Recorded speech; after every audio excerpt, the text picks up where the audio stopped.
Oh my God. Peter Pickle. Well, Peter Pickle, the greatest chatter in the world, the best chatter.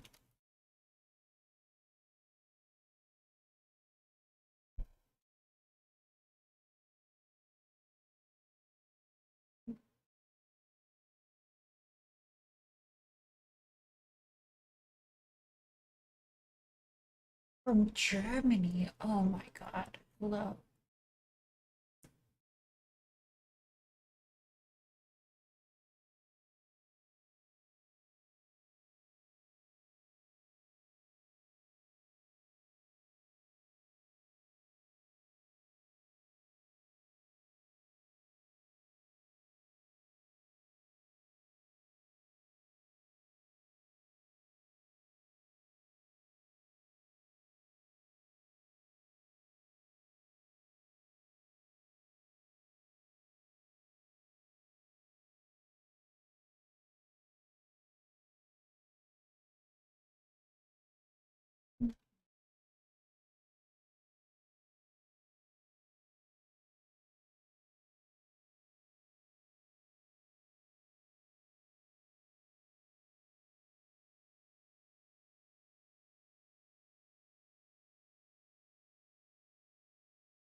But the German viewers are exploding in chat. They're going wild.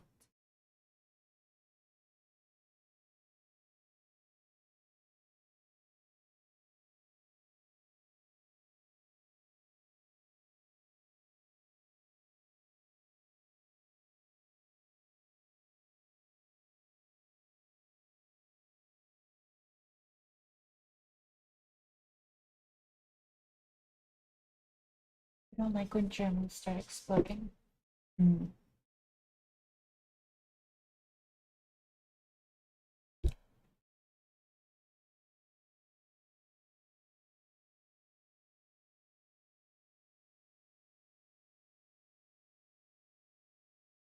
Heterosexuals. Ooh, what does that mean?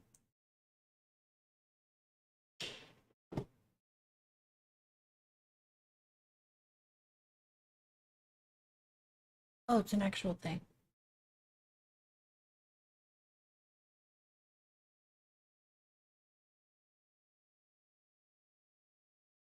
For people attracted to non-binary people or people who are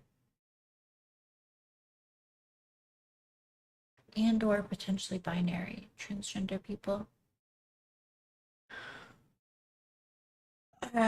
Probably not a real thing. Sounds like you're just saying this is people who like androgyny. I don't think that needs like a label.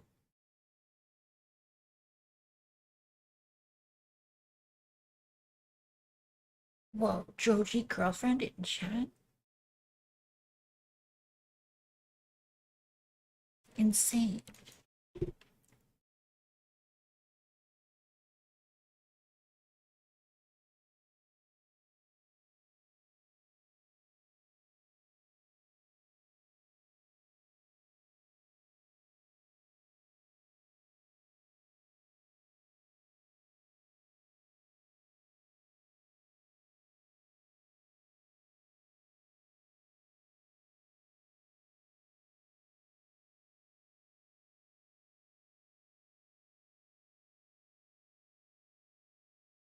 Androgynous people can be hot, yeah.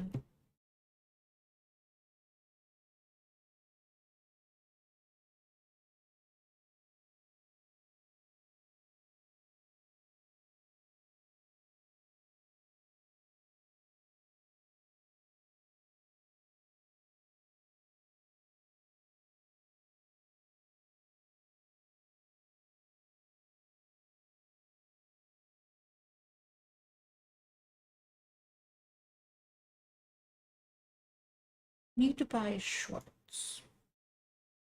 Do you think about how people used to fight being labeled into categories and now it's like people embrace it like it's a good thing? I've not thought about that.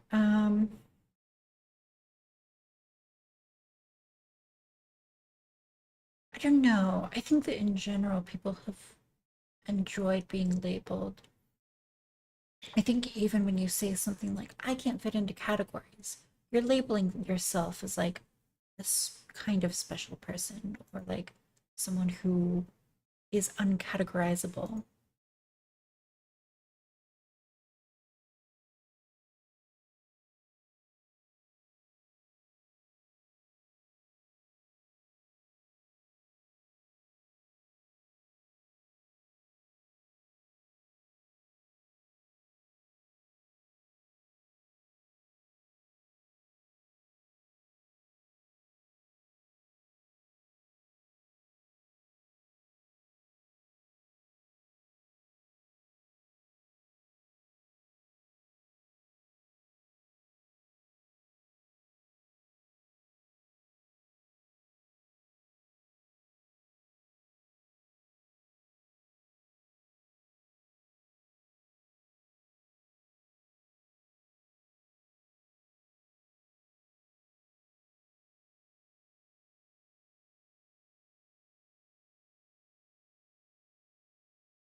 And it's such a funny observation.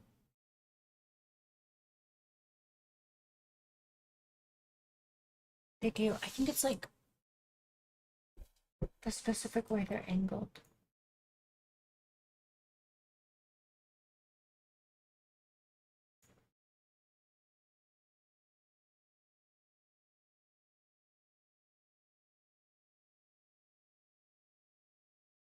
Okay. Um, yes. I put a little like pin in my shirt today because I'm terrified that this shirt is gonna like pop open. And also the buttons were like really straining. So hopefully that helps. Labeling yourself is a whole different game than being labeled. I agree. I think that if I can speculate, I think that in the past, people had very strong like community orientation to a lot of things. Like they had strong religious connections, familial connections, connections to their like local community and neighborhood and or their union. Like you had all of these local connections in the past. And a lot of those connections have been eroded. Religion has been eroded. Everyone has sort of become citizens of the world, of the internet. Um, and so people used to label themselves like, oh, I'm from this neighborhood or this town or this country or this church, or I'm like a steel union worker, those sorts of things. And now I think as people have like entered into this sort of like global community, people are able to section off into groups that they weren't able to before. Whereas before, like you weren't able to just like section yourself off into a group of trans people because you probably only knew maybe one trans person or like one bisexual person in your local community. But now, because of the internet, you can find those people who have the same labels. The other trans people get mad at you for being too based all the time, unfortunately. I think that'll probably happen tonight. We'll see.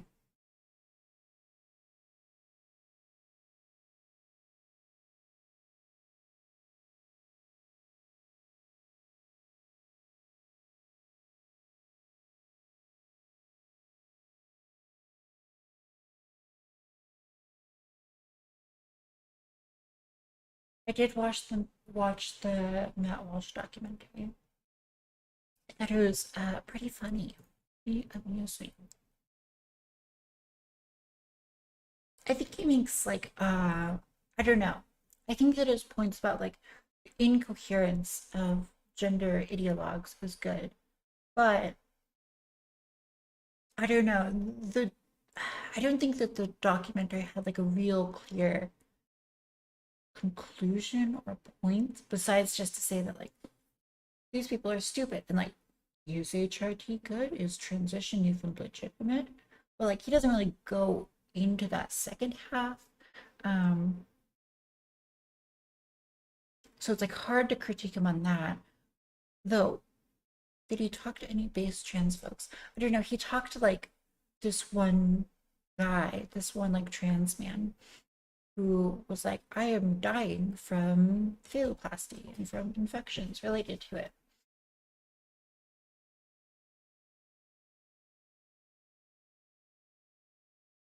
I think it's kind of interesting because like I would totally I remember when Matt Walsh was looking for people to interview, and I remember like seeing people be like, "Don't sign up." And like, I agree. I don't think you should sign up to these things unless you have like either permission to record the interview in full and like release your own copy, or you have like some say over the edit. Just because like it doesn't matter how articulate you are. At the end of the day, like you are going to be cut in a way that displays Matt Walsh's position positively. No one's sexuality is exactly the same. We create more and more labels to get away from the one throne situation where everybody tries that one thing that seems to work for best for advertisement. Um, Interesting. I do think that like yeah, I think that like you can categorize sexuality in so many different ways. And labels like can be useful. I think the problem is that like sometimes labeling yourself veers away from like pure utility and into the realm of like trying to, how should I say this, like kind of elitism or like tribalism, where by labeling yourself one way we're like engaging in kind of looking down on other people or judging other people or othering yourself or other people from you. I think that's when it's probably not good.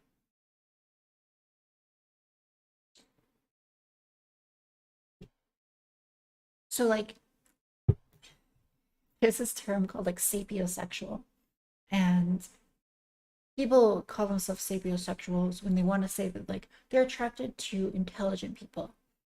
And I think this is like one of these examples of like labeling going too far because really like you don't need a whole special word for that. You can just say I'm attracted to smart people.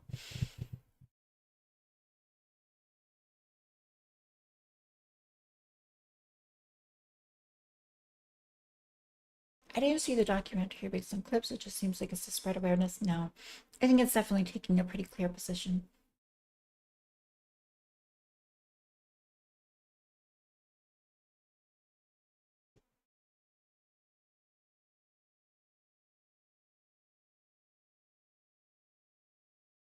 What's smart? Oh, I can see something.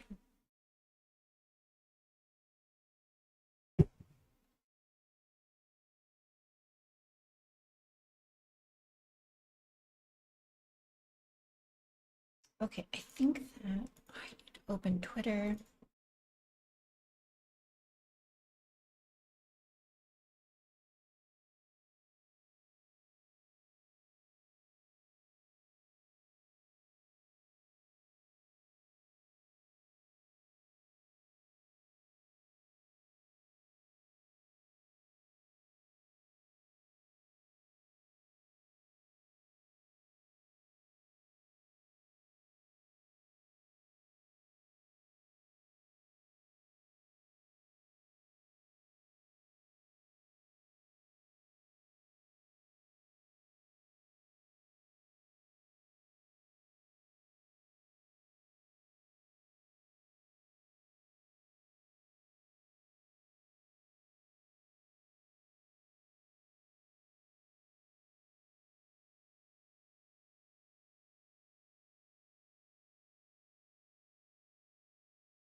Yo, Hello, can you hear me? I can't hear you.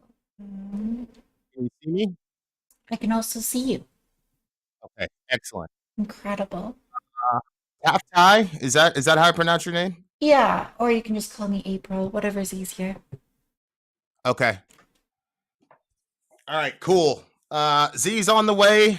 Thank you so much for joining. Let me fix this thing because I can't see everybody. Oh, claps. There we go. Now I look like a professional. All right, so then we're waiting for Z, and who else is coming? I think Gami. I don't know. Are you the one who's organizing it? I'm the disorganizer. Okay, the disorganizer. You talk to Z, you'll see that organization is not my strong suit. True. Let's see, is my audio on? Looks like Yep. it. Audio is good, visual is good. How many more people coming, Z? Just one. Okay.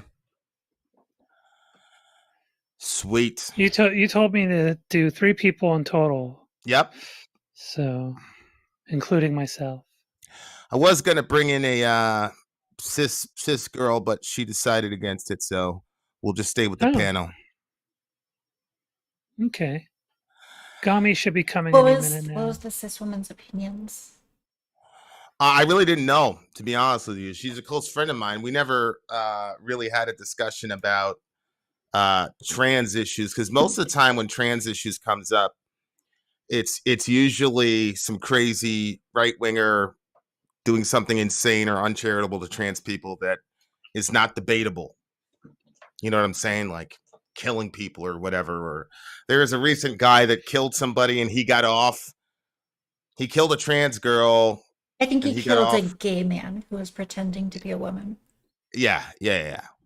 And I don't remember what state it is in, but the state recently like passed a law to prevent people from using like gay or trans panic defenses.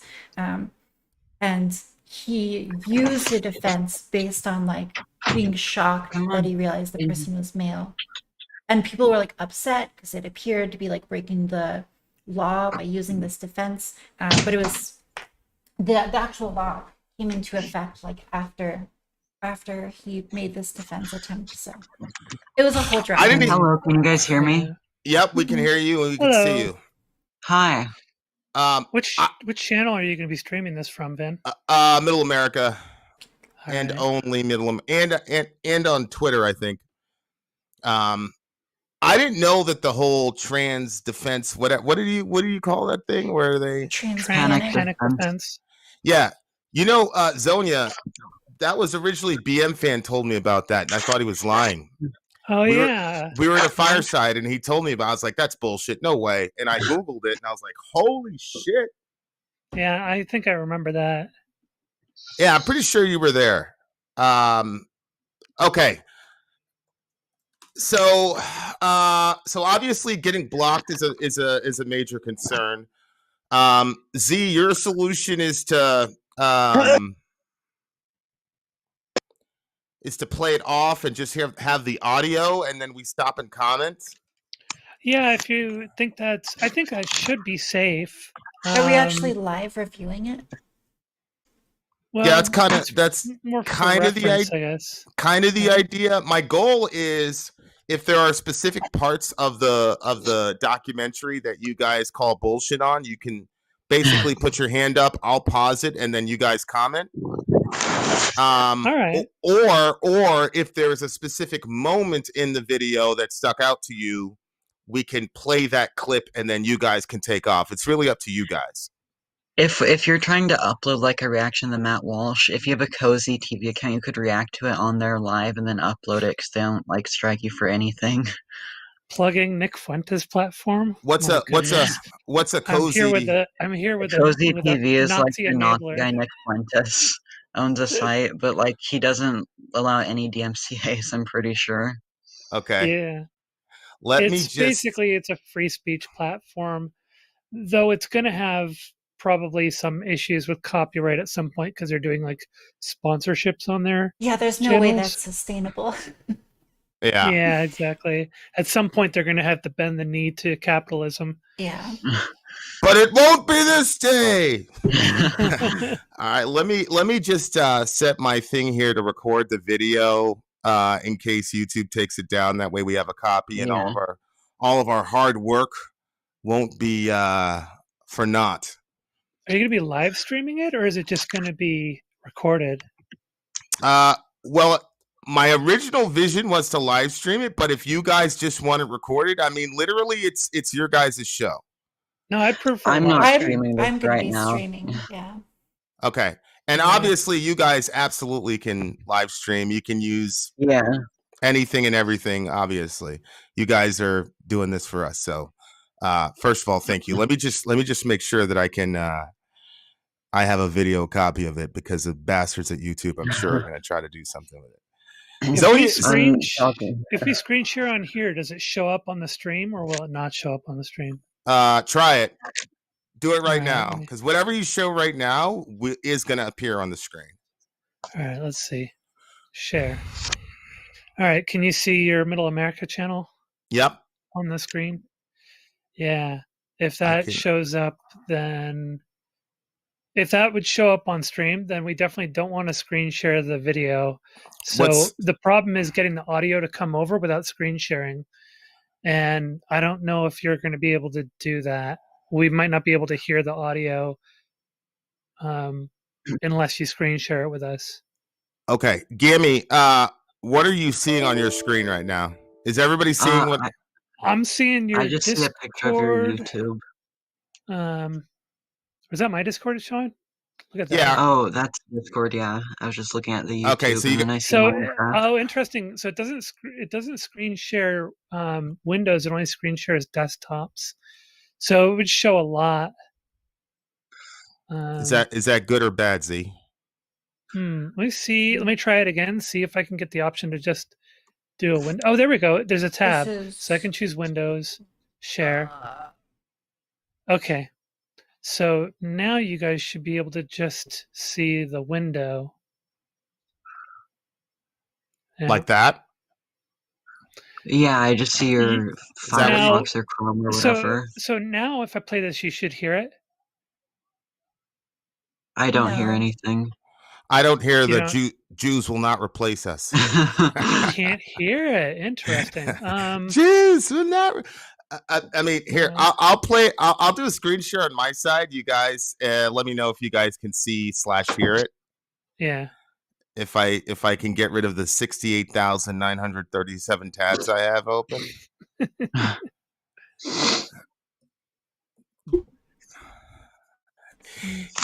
Yeah, it's really terrible because that thing stays in my head. Jews will not replace us. So I'll be just randomly taking a shower, like Jews won't replace us. I remember when it happened. I'm just crazy. Oh my God, we are doomed. Okay, you know what, Vin? We're coming up on 5 years of being friends. Of our 5-year anniversary. Yeah. And now Richard Spencer at least claims to be like a Biden liberal. I don't believe him though. Well, it's gonna be in like 2 months. You didn't know that? No, he didn't say. Richard Spencer's a Biden liberal? Yes. Maybe some of you have seen it, but he debated that guy Fred about Ukraine and Russia. And he was just talking. And he supports Biden and stuff. He doesn't call himself a liberal, but he still has conservative positions. But he's also adopted some left-leaning positions, particularly economically. So what's he doing voting for Biden if he's left? I don't know. One thing that might be good, guys, if we don't want to deal with trying to stream the actual documentary or even the audio, we don't want to deal with copyright, we can just talk about it. And that might be easiest. Because we've all watched it, right? Whatever. Yeah. We've all watched it. Let's do this then. Let's do this. Are there major points to that documentary that you guys want to take down or agree or disagree with or whatever? I guess I could start. For all the experts he shows, except the one who agrees with him, it could just be he could not be cherry picking them, but it's like a private documentary, so you never know. But he seems to have chosen the most retarded doctors and like academics to answer his questions. Okay, that was one of my thoughts, but then I thought to myself, you know what, Vin, you don't really know much about this, so that's not for you to say. But I definitely, I mean, obviously it's Daily Wire, right? So everybody understands where they're coming from, which is one of the goals that I wanted to have in the panel, which is, I'm sure, as I was watching, I'm like, there's gotta be trans specialists, apologists, whatever you want to call them, that could answer these questions in a much more, in a way that's going to translate to regular people like me, right? Well, does that make sense? Yeah, it's more concise. In, like, the final cut. Even if someone does that, like there's no way to include a fantastic explanation by like a liberal person. Yeah, I mean, he's obviously got a very strong bias in his approach to the documentary, so he's not going to include the things that make that he wants to convey. He's not going to include the things that make us look good. About in Canada. Oh, sorry. Go ahead. Little lag. Oh, sorry. He talked about in Canada, there was like some dad who got like a $30,000 fine. Yes. And he like blurred the dad's name, but like I Googled that when I was watching with Zonia, and like the third result had the guy's full name. It was just very strange why he like hid the guy's name. It seemed like it was for dramatic effect. Is that true though? Did that actually happen that way? No. I don't know the fine, but I think there's going to be a trial in a few months or something. So I don't know. Contempt of court, right? Child abuse, there could be more. He got fined for contempt of court, and because he was court ordered to like I forget, it's been a long time since I looked into this story, but he was court ordered to do something with his child, and he refused to do it, and he continued refusing, and then he was held in contempt of court and fined for that. And so when he says that he was fined $30,000 for misgendering, that is not true at all. That has nothing to do with People have been fined though for engaging in misgendering in Canada because it can qualify as workplace harassment if done. Yes, but specifically in workplace, specifically in places of employment, because that's what it regulates. Is like in places of business, you have to treat them as with their gender preference and their pronoun preference. You just can't. Is that the law Peterson was always against? You just can't be a dick and say, "Hey, Bob, blah blah blah," when you know it's been fucking 2 years since Bob has transitioned. But Bill C-14 doesn't regulate anything to do with parents, how they refer to their children. Parents can misgender their children all they want. The thing is that I guess where I'm at with the bill, update the human rights charter for Canada, which is pretty broad, and a lot of court decisions have come in Canada based on that ruling, and so by updating the original document to include gender and sexuality, it then flows, you get all of these other decisions that are going to flow from that. So it's pretty reasonable to expect if Canada considers misgendering a human rights violation in some circumstances, then it seems reasonable to expect that they may consider it child abuse in some circumstances, though I don't know if that's actually been ruled on yet, I suspect it hasn't, because I don't know any of any cases, but it could be in the future. When it says misgendering in and the by law the way, thing, before we get into it, we should probably decide if we're going to do this live, because it looks to me, Vin, you can control what's seen. Yeah. So why don't you test screen sharing to see if we can hear the audio? And Yep. Then I'm downloading your BitTorrent thingamajiggy, and I'm at 70%. But let me do my screen share to see if you guys can hear. I want to play the. You guys can have it stuck in your head too that the Jews aren't going to replace you. Okay. Do you guys see my screen right now? Yeah. Okay. Can you hear this? Yes. It's very faint though. Yeah, faint? We can. It's faint. Hold on. Let me fast forward it. What about now? Yeah. Oh yeah, it's very clear now. Okay. So that works. Okay, so that we do have the screen share option if we want to use it. My only concern, guys, on this, doing it live, and I felt like this is going to be a game time decision. I do have somebody that's a mod that I told to be pretty aggressive. It's like Hold these on. people talking shit. I missed volume. Unless Taff did Taff mute herself? I muted myself. Sorry, I'm just talking. Oh, okay. Okay. You guys are professionals at this. Okay. So the only concern hang up I had about the live stream was obviously the comment section.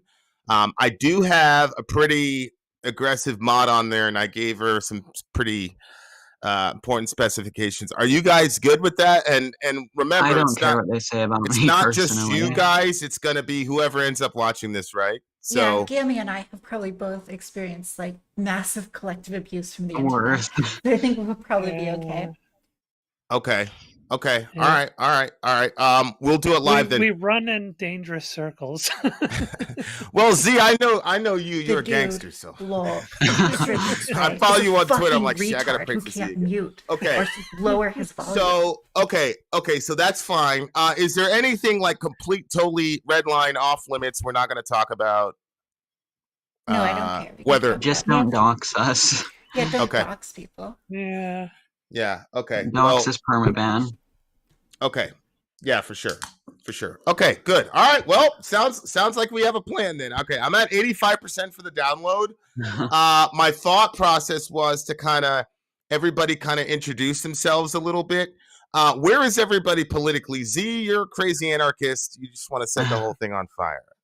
If I remember last time. I'm definitely pretty far to the left on most issues. With what this about one? I probably have a few moderate positions, but generally pretty left. What about you, Gam? I would call myself a social democrat, but I definitely have some authoritarian tendencies, as I disclosed in the group chat. Yeah, you're my buddy. You're my buddy. Okay, and then Taff, how would you describe yourself politically? Probably She's just a fascist. A what? She's a fascist. I was kidding. I said I'm a schizo-fascist neo-reactionary who hates trans people. I don't know. I think that my politics are like genuinely pretty weird, but I would say that in general, I'm just like moderately right-wing overall. Okay. And guys, please forgive me. Taff, are you trans? Yeah, I'm trans. Holy shit. Okay. She's female to male. That's not true. Don't listen to her. You're okay. Are you trying to fuck with me? Damn you. Okay. She's a gigapassoid, as we would say in 4chan. What's that mean? It means she looks like a woman. I mean, I wouldn't have been able to tell at all. Holy shit. Well, good thing I'm married, so nobody got in trouble. Oh, good thing that's not recorded. Okay. All right, so I'm gonna go live. We're gonna go for it. You guys do brief introductions. In your introductions, just tell where you are, right? So like Z, how the fuck do you get your background to do that? I just have two lights that are slowly alternating colors. All right, that's a different discussion. I have ADD, guys, as you can see. All right, so we're gonna start. I'm not live right now. We're gonna be live soon. Taff is talking to herself or somebody. Okay, and then I'll start it, and then we'll take off. I guess this is gonna be very fun. Okay. I've been thinking about getting bangs. I feel like that would be sick. Where'd you go? That's not the intro screen. You guys can still hear me, right? Yeah. Okay. So let me go to the talk to screen. It's gonna go black and white. I'm gonna hit live. I'm gonna do my little intro thingamajiggy, and then we're gonna take off. I took poor care of them was the problem. But I think bangs are cute. All right, Matt Walsh asked the question, what is a woman? And Vin has the answer because I've got 3 trans people on with me, and they're going to set us all straight. Let's talk about it, y'all. Middle America. Oh, you ain't black. The first time ever you people. Yeah, this guy's volume is high. Holy shit. You know what? I set this up on the wrong channel. Hold on, guys. Let me kill this. Well, now you guys. I see it on Middle America right now. Was it on Middle America? Damn it. Yeah. Fuck. All right, we're gonna restart that. Now you guys see what a Middle America intro looks like. I'm sure you guys are all better people for it. Now you're getting to know why it is I said earlier that Vin is a bit of a boomer. Yep. It's like You guys have yet to see the powers of my boomerdom. Okay, let's see. Twitter, Facebook, and the other thing was it had the Brett Kavanaugh title, which is horrible. Because like Zonia Yeah, I and saw you Gami just are posted quiet. that. What is a woman? But I think I could also raise my volume like up here. No, it's quieter. All right, so we'll do Matt Walsh versus the trans panel. Bitches. Bitches. And we have surprise guest, Matt Walsh, coming with us. My boomerdom. That would be true. His boomerdom. That was the cis person. See, you're gonna have one. Yeah. Yeah, where is she? Yeah. See, I don't think Matt Walsh would ever really do something like this, where like he doesn't like have control and know where all you guys are coming from. He would never do it. It's Did any terrifying. Of you guys see him on Dr. Phil, other than what was shown in the I saw some of it. I didn't see the full episode. I saw a YouTube clip, but that was longer than it was in the movie. But it was like really cringe what happened. And the worst part for me was like the audience clapped at the people who were like arguing against him. They like booed him basically. I do remember thinking that like the people who were selected to like argue against him were Matt Walsh is very much like a debate person, and they were just like kind of queer, and they were like, let's get some people who like look very visibly queer and have them argue against Matt Walsh. Yeah, look, it looked like they hired people that you have seen like in the 20th century at like those circus shows for like human circuses. Very much like the Capitol and Hunger Games people. That's a real thing though, like because there are some people who are just like internet debaters, and then they run into somebody, and if you don't know what's going on, it's a complete bloodbath. But it doesn't mean the person's doing a good job. It just means they're a good debater. Yeah. Like, I would get destroyed. Zonia's being quiet about it. Ben Shapiro. Zonia's being quiet about it, but she's like, "You do that all the time, Vin, to people." He gets sliced and diced. All right. Well, I have the real thing up right now, so that was just a dry run, bitches. All right. So I'm gonna lock us up, and then we're gonna come back, and then we're gonna do the same damn thing over and over again. But we have the right titles this time. All right, we're coming back. Go in black and white. Wait 3 seconds, and then go.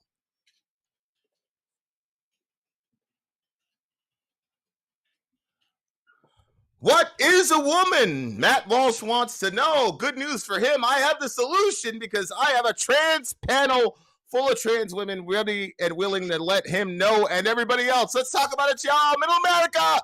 Offensive topic. Yes. You ain't black. I love offensive topics. No, my Discord chat is broken. We are Americans indeed. My name is Vincent. This is Middle America. And I'm getting my pimp on because I'm surrounded by the black guy surrounded by all these white women. Okay, so you guys know Matt Walsh. Well, you don't know Matt Walsh, but you do know the video that he just recently released a couple weeks ago or a week ago. I don't know what it was. It was entitled "What is a Woman?" And it's obviously in regard to trying to figure out or navigate the trans community and how we're going to all live together. The fact of the matter, dear listener, is whether or not you understand the trans community or trans people, what you cannot deny is that they're here. So unless we're going to do a Harry Houdini, a mass disappearance event, we're going to have to figure out how to love each other and how to treat each other with respect and kindness as Jesus taught us. Now, I'm a Christian, so I'm going to impose love on everybody. That's the only thing I'm supposed to impose on people. Okay. Having said that, I did not want to have a conversation about trans people without having trans people directly and without trans people being able to speak for themselves. I cannot stand it when an all-white panel talks about black issues, police brutality, whatever it is. Get a brother on the stage. Can you at least one brother on the stage? Some melanin, something? Okay, so I'm not going to do that dumbness now that I have the almighty power of the internet. Okay, so having said that, full disclosure, one of these people is extremely close to my heart, the one with the purple and greenish background that I'm coming up on 5 years. You know, Zonia, I actually was internet stalking you, and I found a blog that you wrote after our first interaction. I love them. Well, I sent that to you originally. That was how we first communicated. Yeah, which brought a tear to my eye, which obviously these days is not very difficult to do with me, considering it's really annoying the state of our country. And if you are a lover of people, then it wouldn't be hard to get tears in your eyes. Anyways, let's start with my favorite, one of my favorite humans, Zonia. So Zonia, please briefly introduce yourself and also tell us your political persuasion. I am Zonia, and most of you know me. I lean pretty far to the left for most things. Some of my positions are kind of moderate left, but most of them are going to be pretty hard left. And especially when it comes to social issues like this, trans issues, gender issues, etc., I tend to have a pretty hard left position on these. And I'm here to hang out with these fine ladies and Vin, my old friend, coming up on 5 years of knowing each other pretty soon here. Yeah. And yeah. Zonia was actually at our wedding. Yeah. Oh. Yeah. And then the day that we got married, on the way back to our hotel, my wife was crying her eyes out because she wanted to hang out with Zonia more. That's a fucking true story. So that's how Zonia destroyed my marriage right from the beginning. Okay. Thank you, Zonia. Also fuck you. Okay, next. That's you in the black shirt. Oh, me. Oh, I am Gami, is what people call me. You can follow me on twitter.com/theofficialgami, all one word, or preferably my Twitch that I never stream on hardly. Twitch.tv/GamiOfficial, GAMI official, all one word. And I am center left to far left. I would roughly categorize myself as an authoritarian social democrat, if you wanted me to summarize it in a few words. Although socially I'm not the super farthest left, at least on gender issues. I don't think you can be like a deer or shark gender, which some people on the internet now argue unironically for. Wait, you anything don't else believe, I should say? You Transsexual don't believe female. You don't believe a person could be deer or shark gender? No, I do not. Okay. Okay, Taff, you're up. People. Oh, I'm sorry. Go ahead. Sorry. No. Finish that. Go ahead. When I started transitioning, people made fun of us by saying attack helicopter gender. Now people unironically say that. Okay. Online, at least. Taff, you're up. All right. Yeah, Taftage. You can follow me, Taftage, or whatever. You can call me April if that's easier. I have like sort of moderate right-wing opinions on trans stuff. I think I'm pretty moderate. So yeah, we'll get into that. I think it'll be fun. Awesome. So right out the gate, you've got a center-left authoritarian, a moderate right, and then Zonia. Yes, Michelle, this is live. And then Zonia, who is, what did you say? You're pretty solidly left with some moderate positions. Solid. Okay. So the first thing is that not all trans people think the same. Now, full disclosure, I've already watched the documentary. So has everybody on the panel. Yeah. And one of the criticisms I had of the thing was that, with the exception of one person, all trans people were like this sort of monolithic thought processing machine, and we've got three, and they're related in some areas and very different in other areas. Because once you know, trans people are actually human beings, and human beings all have different ideas. Yeah, it's like, the whole we're not a monolith thing that applies to like every subgroup out there that, gets especially marginalized groups.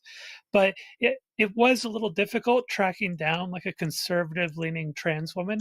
Basically, The way I had to do it is I had to threaten to burn a Bible that was signed by Caitlyn Jenner. And eventually a couple of conservative trans women came up and tried to stop me. And that was how I got Taftage in here. April or Taft. April, Taft. Blaster wants to know if you are trans. Yes, we established this pre-show. That was in the green room, and the comments that were made in that regard, stay in the green room, bitches. Okay, we're gonna go right into it and watch the documentary. Okay, so guys, this is how this is gonna go. Okay, I'm going to play the documentary. They're going to stop it on certain points. Now, you guys on the other channel, sometimes we get a copyright hit. If we get a copyright hit, all that's going to happen is we're going to be suspended for 30 seconds. Then we're going to come right back. If that happens, then the four of us are going to freeform. And obviously, we're not going to do the video because the capitalist bastards would have shut us down at that point. Amy wants to know if Vin is also trans. No, I am a cis white. I am a cis white male.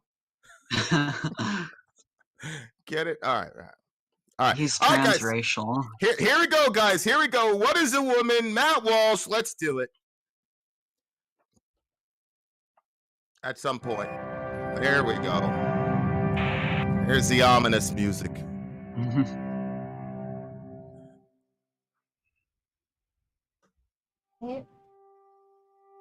I'm just going to fast about all the emotional support he needs. Okay, here we go. Not be watching this on the My daughter, on the other hand, okay, I've heard people say that there are no differences between male and female.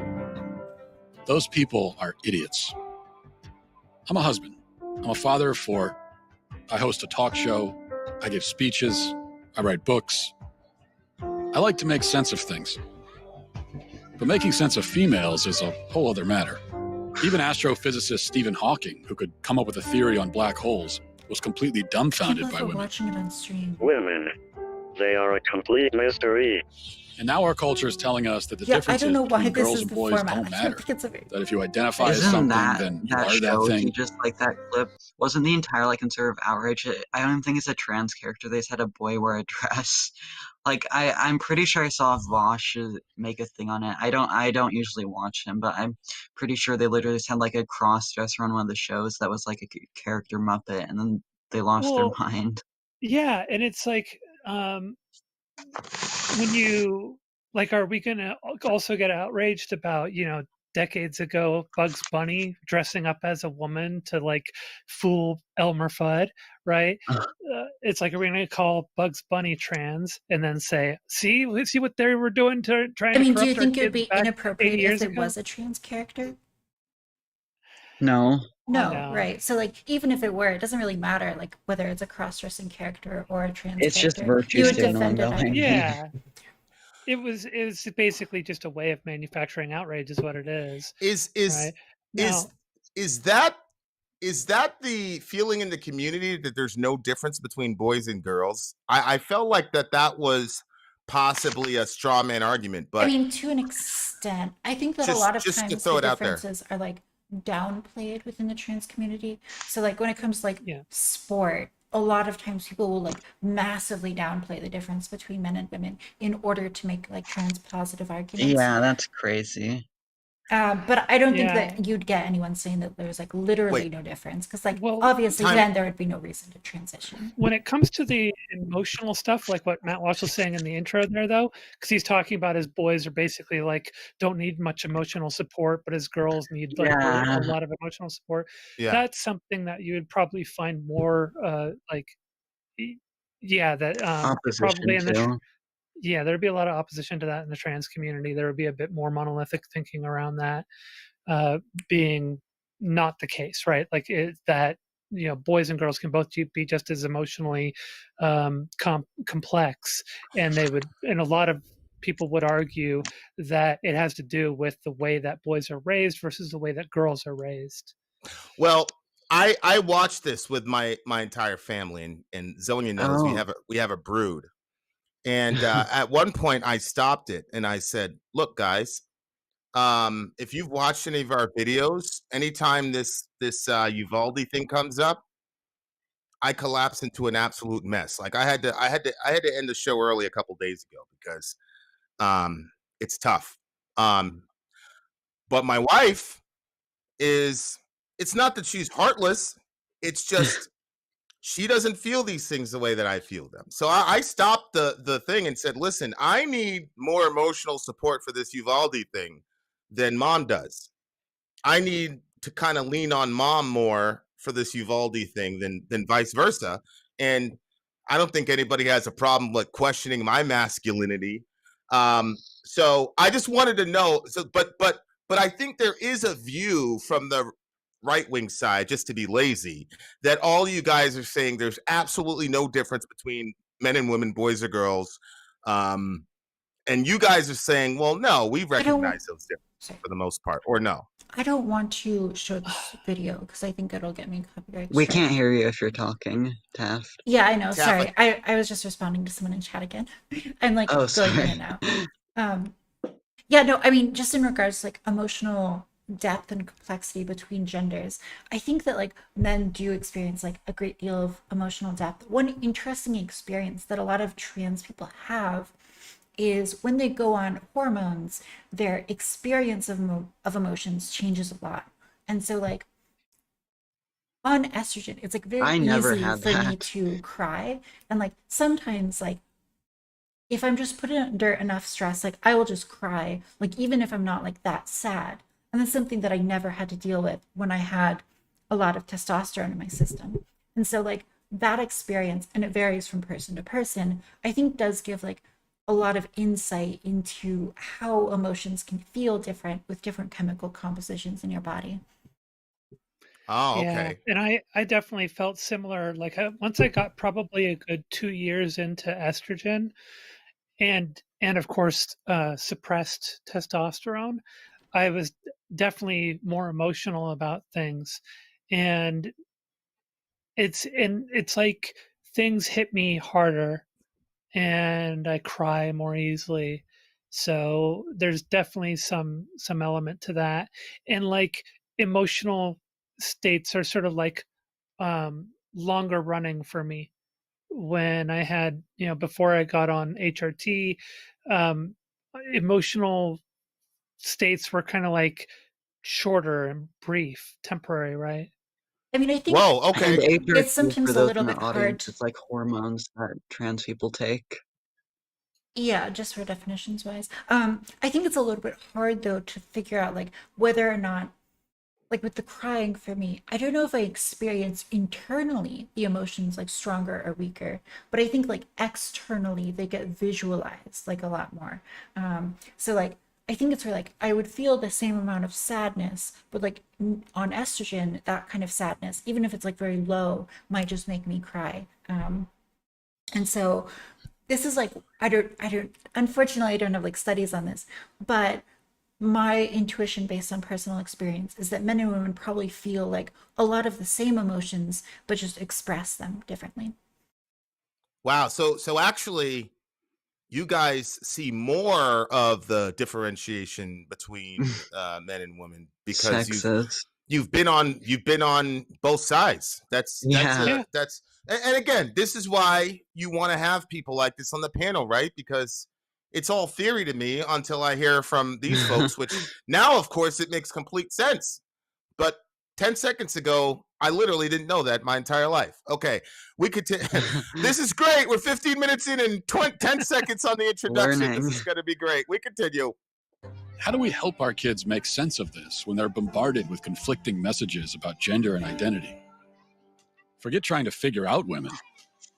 The real question is, what is a woman? All right. So that's the question. And you guys know the entire shtick for the whole thing is he's going around and no trans person could explain to Matt Walsh what a woman was. So my favorite part is when he asks the therapist if he's a woman. That's so stupid. Yeah. And she's like, well, I don't know. But we'll get to that. Matt Walsh's humor is just like so dry. But I know. It's so stupid. It appears to me that Shorty didn't get where he was going. So can somebody just throw out a quick definition of what a woman is, please? I have the dictionary definition and then the definition I use if you want to hear that. The definition from the dictionary is an adult human female, which basically means like natal female genitals and hormones and everything, so like breast, vagina, everything else. But the definition I like to use if you want to be inclusive of trans people, or I would include in I would hope for more people to use is adult human female, or one who isn't one who wants to become one. So like a male who wants to be female could be like socially seen as a woman because they'll want to start taking estrogen, be seen as a woman, and everything else. Okay, so do we have consensus that the rawest definition of the term is adult human female, chromosomes, blah, blah, blah. Do we all agree with that, or is there some variance on this particular panel? And what obviously, do you mean by rawest definition? Like the most basic dictionary that's definition. Like, that's the accepted definition in our parlance, right? Or in our documented. Like some natal females, which means like biological females, might have XY chromosomes and not even know it. Like they could just develop as a female. Extraordinarily small number. Like the number. I'm not saying it isn't. I'm just saying.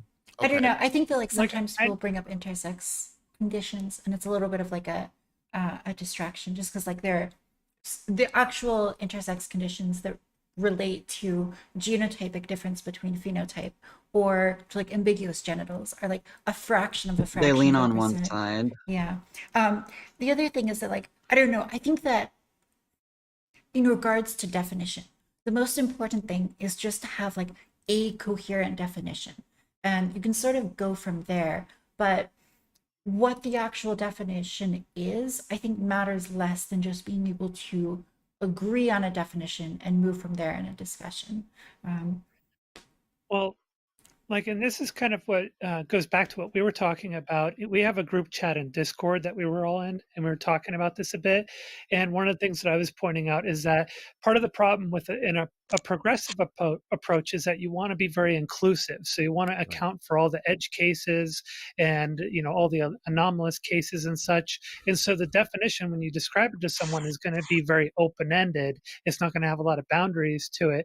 And Matt Walsh is basically kind of taking advantage of that open-endedness that progressives want in order to cast a wide net and include as many people as they can that fit within the edge cases. Especially in front of a camera.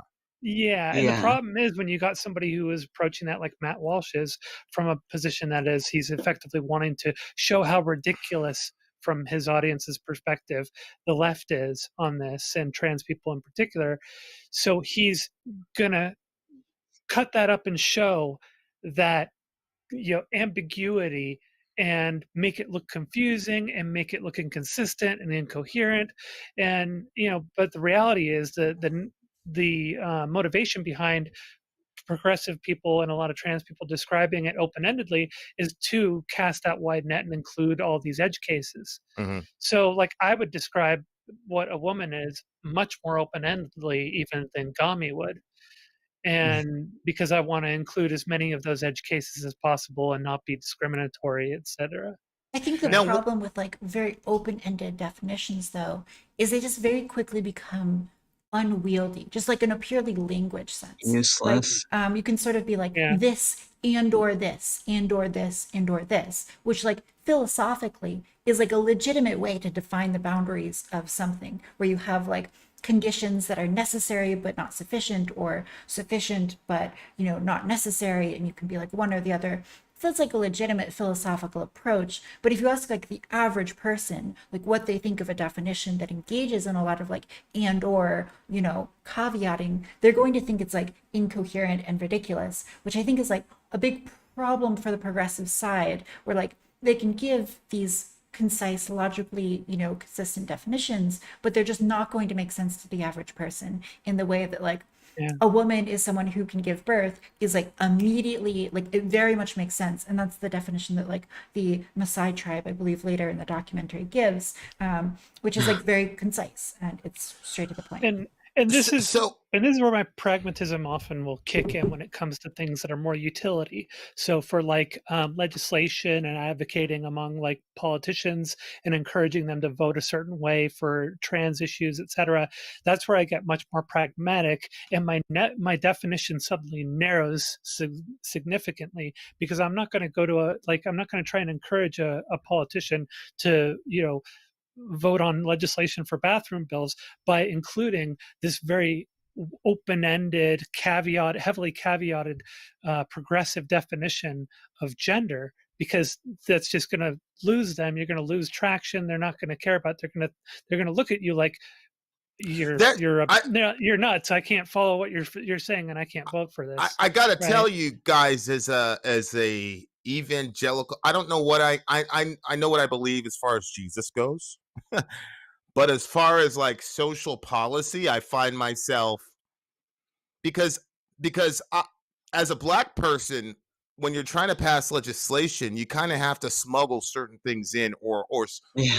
or Wait, let me say it this way: like we've had to learn on how to speak the language of white people, right? So with Barack Obama, when he's first running for president, he selects Joe Biden, racist motherfucker, to be his vice president. Why is he doing that? He understands that no matter how progressive people say they are, in 2008, you're going to need an old white guy to cancel out the young black guy, right? And one of my concerns, I just had this conversation with my friends like an hour ago, and I'm pretty sure I was misinterpreted. One of my concerns is what you just said, Sonia, is like the sort of wide net impulse that my progressive friends have, which is one of the things that draws me to progressivism, breaks down significantly when you're trying to translate that across the fence, if that makes any sense. Yeah. Right. And so and just in general, sorry, yeah, go ahead. Oh, okay. Yeah, no, just in general, I think the wide definitions, when you have a very concise boundary on a concept, it's very easy to communicate and talk about that concept. And so, like, the wider your boundary becomes, the more unwieldy the concept becomes. And in some ways, like, the less meaningful the concept becomes. So, like, we have this with, like, trans people, and I've discussed this with you, Gami, where, like, progressives have this impulse to create a definition of trans that is extraordinarily wide. But in creating a very wide definition of trans, you end up capturing very different groups with very different needs within it. And so, like, I've been in spaces.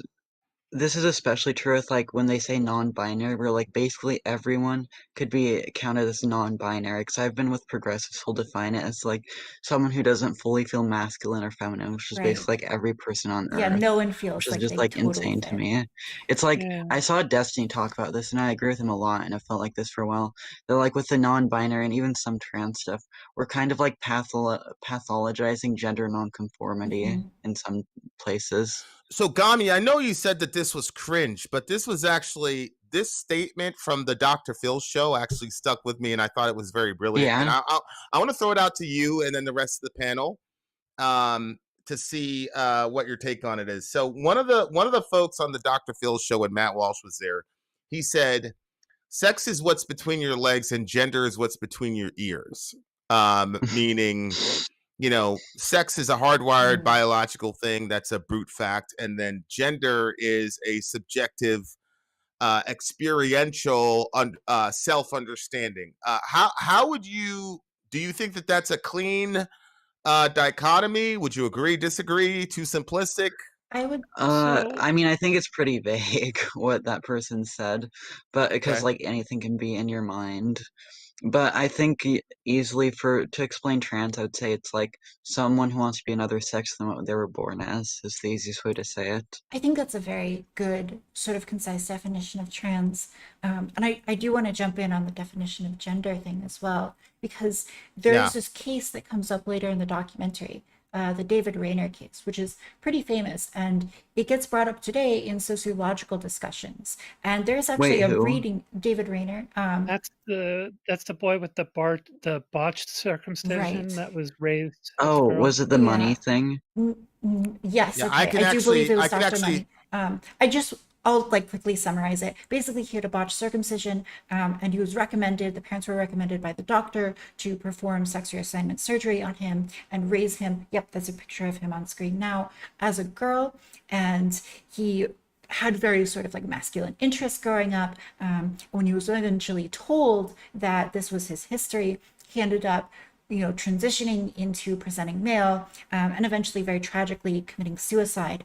And the reason why this is taught in a lot of modern sociology and psych courses is to prove that there is some sort of neurochemical phenomenon happening in the brain that is like, that can be incongruent from your external appearance and social roles.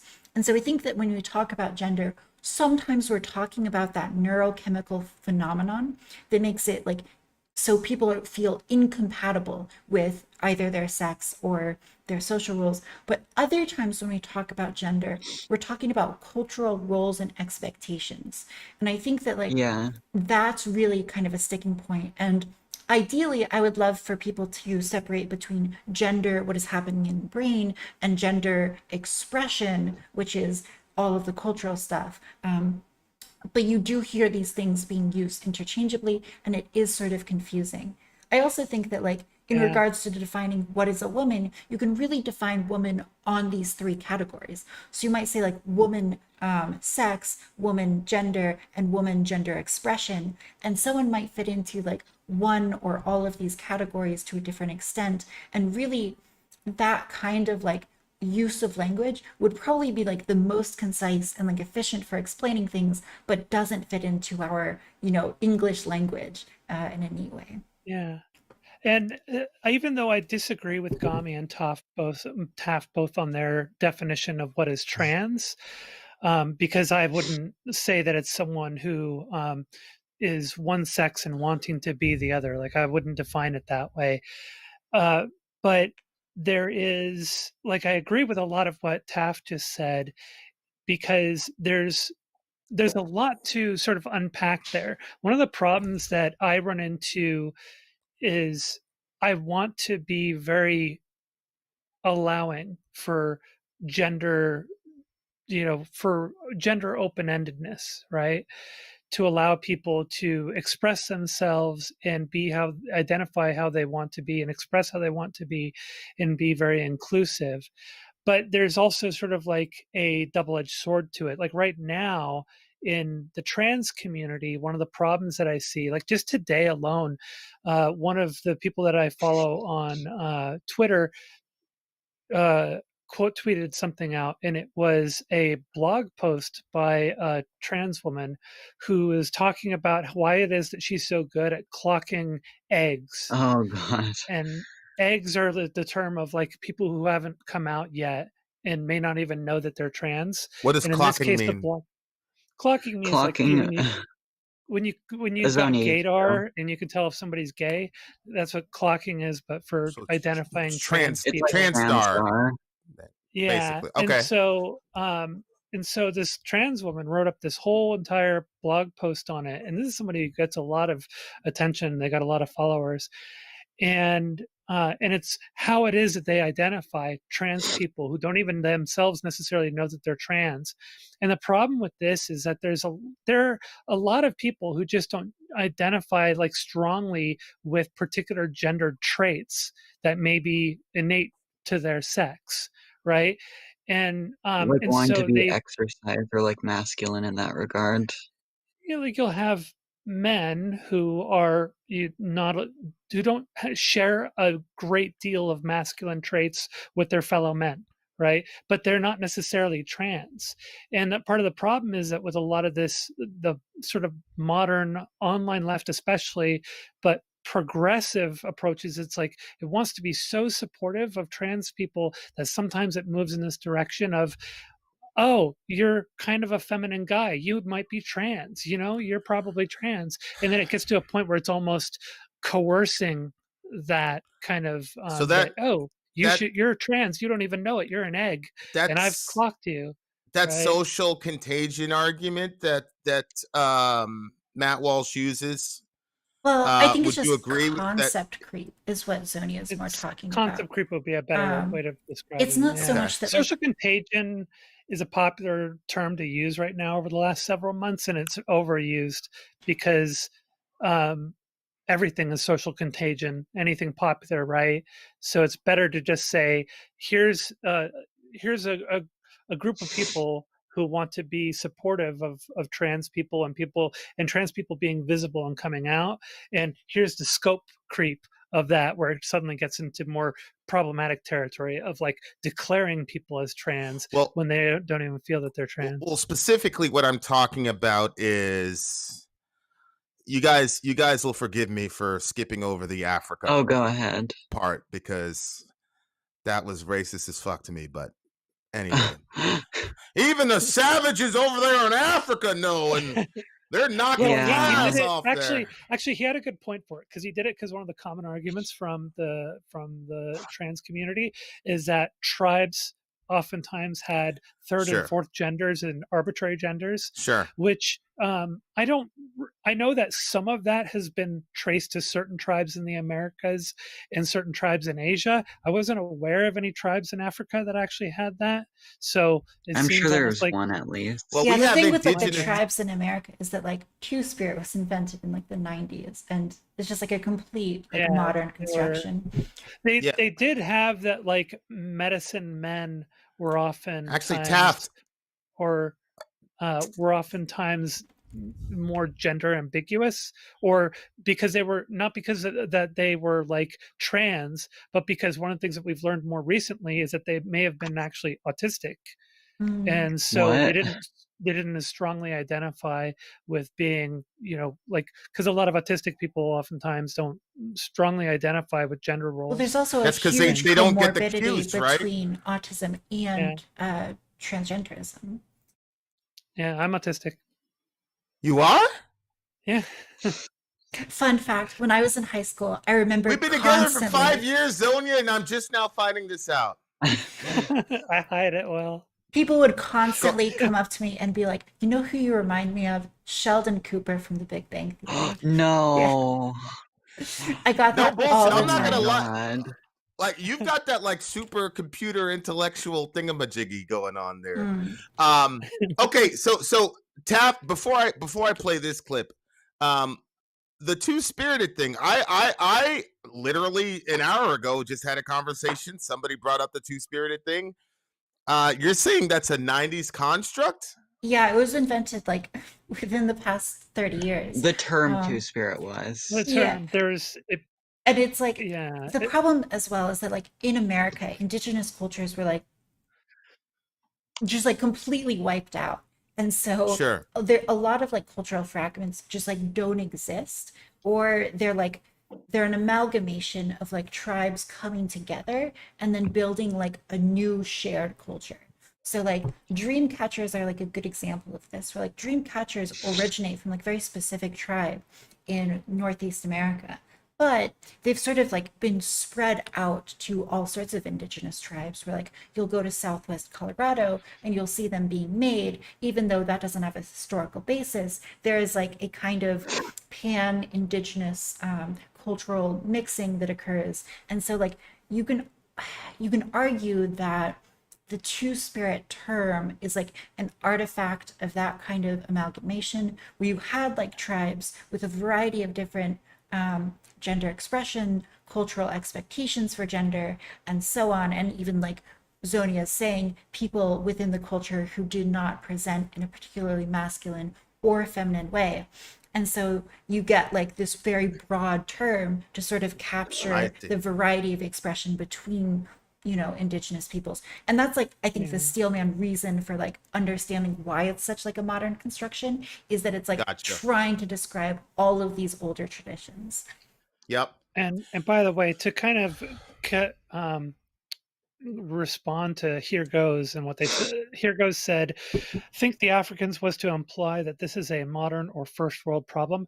No, because Matt Walsh actually says it very explicitly why it is that he goes and checks out the tribes, because he talks about how the trans community, or as transgender ideologies, as a transgender ideologists will say that tribes had third genders and alternate genders and more than just two genders.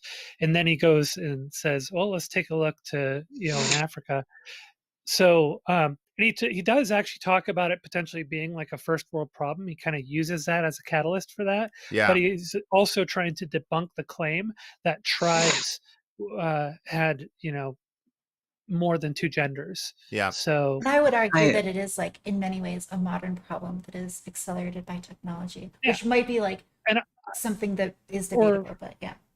I wouldn't say problem. I would say it's a much more modern concept, because I think a lot of it comes down to as a civilization evolves and becomes more industrialized, and your life isn't as much consumed with the everyday grind of just surviving, right?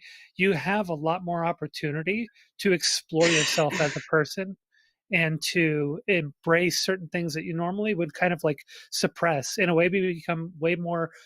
This is not just a human phenomenon. This is a phenomenon also with other animals, where you become more instinctive the more of a survival grind life you live, right? So you don't have the opportunity to express yourself as diversely and dynamically and culturally if your life is all about surviving. So the more industrialized your society becomes, the more opportunity you have to explore your own uniqueness and express yourself more diversely. Yeah. The term first world problem is usually used to invalidate the problem. And I'm not certain that that's a good, it's kind of like nursing homes. A person could say, oh, that's a first world problem because everybody used to die at 40. Well, yeah, no shit. I'm glad we have that problem. That's a good problem. Yeah.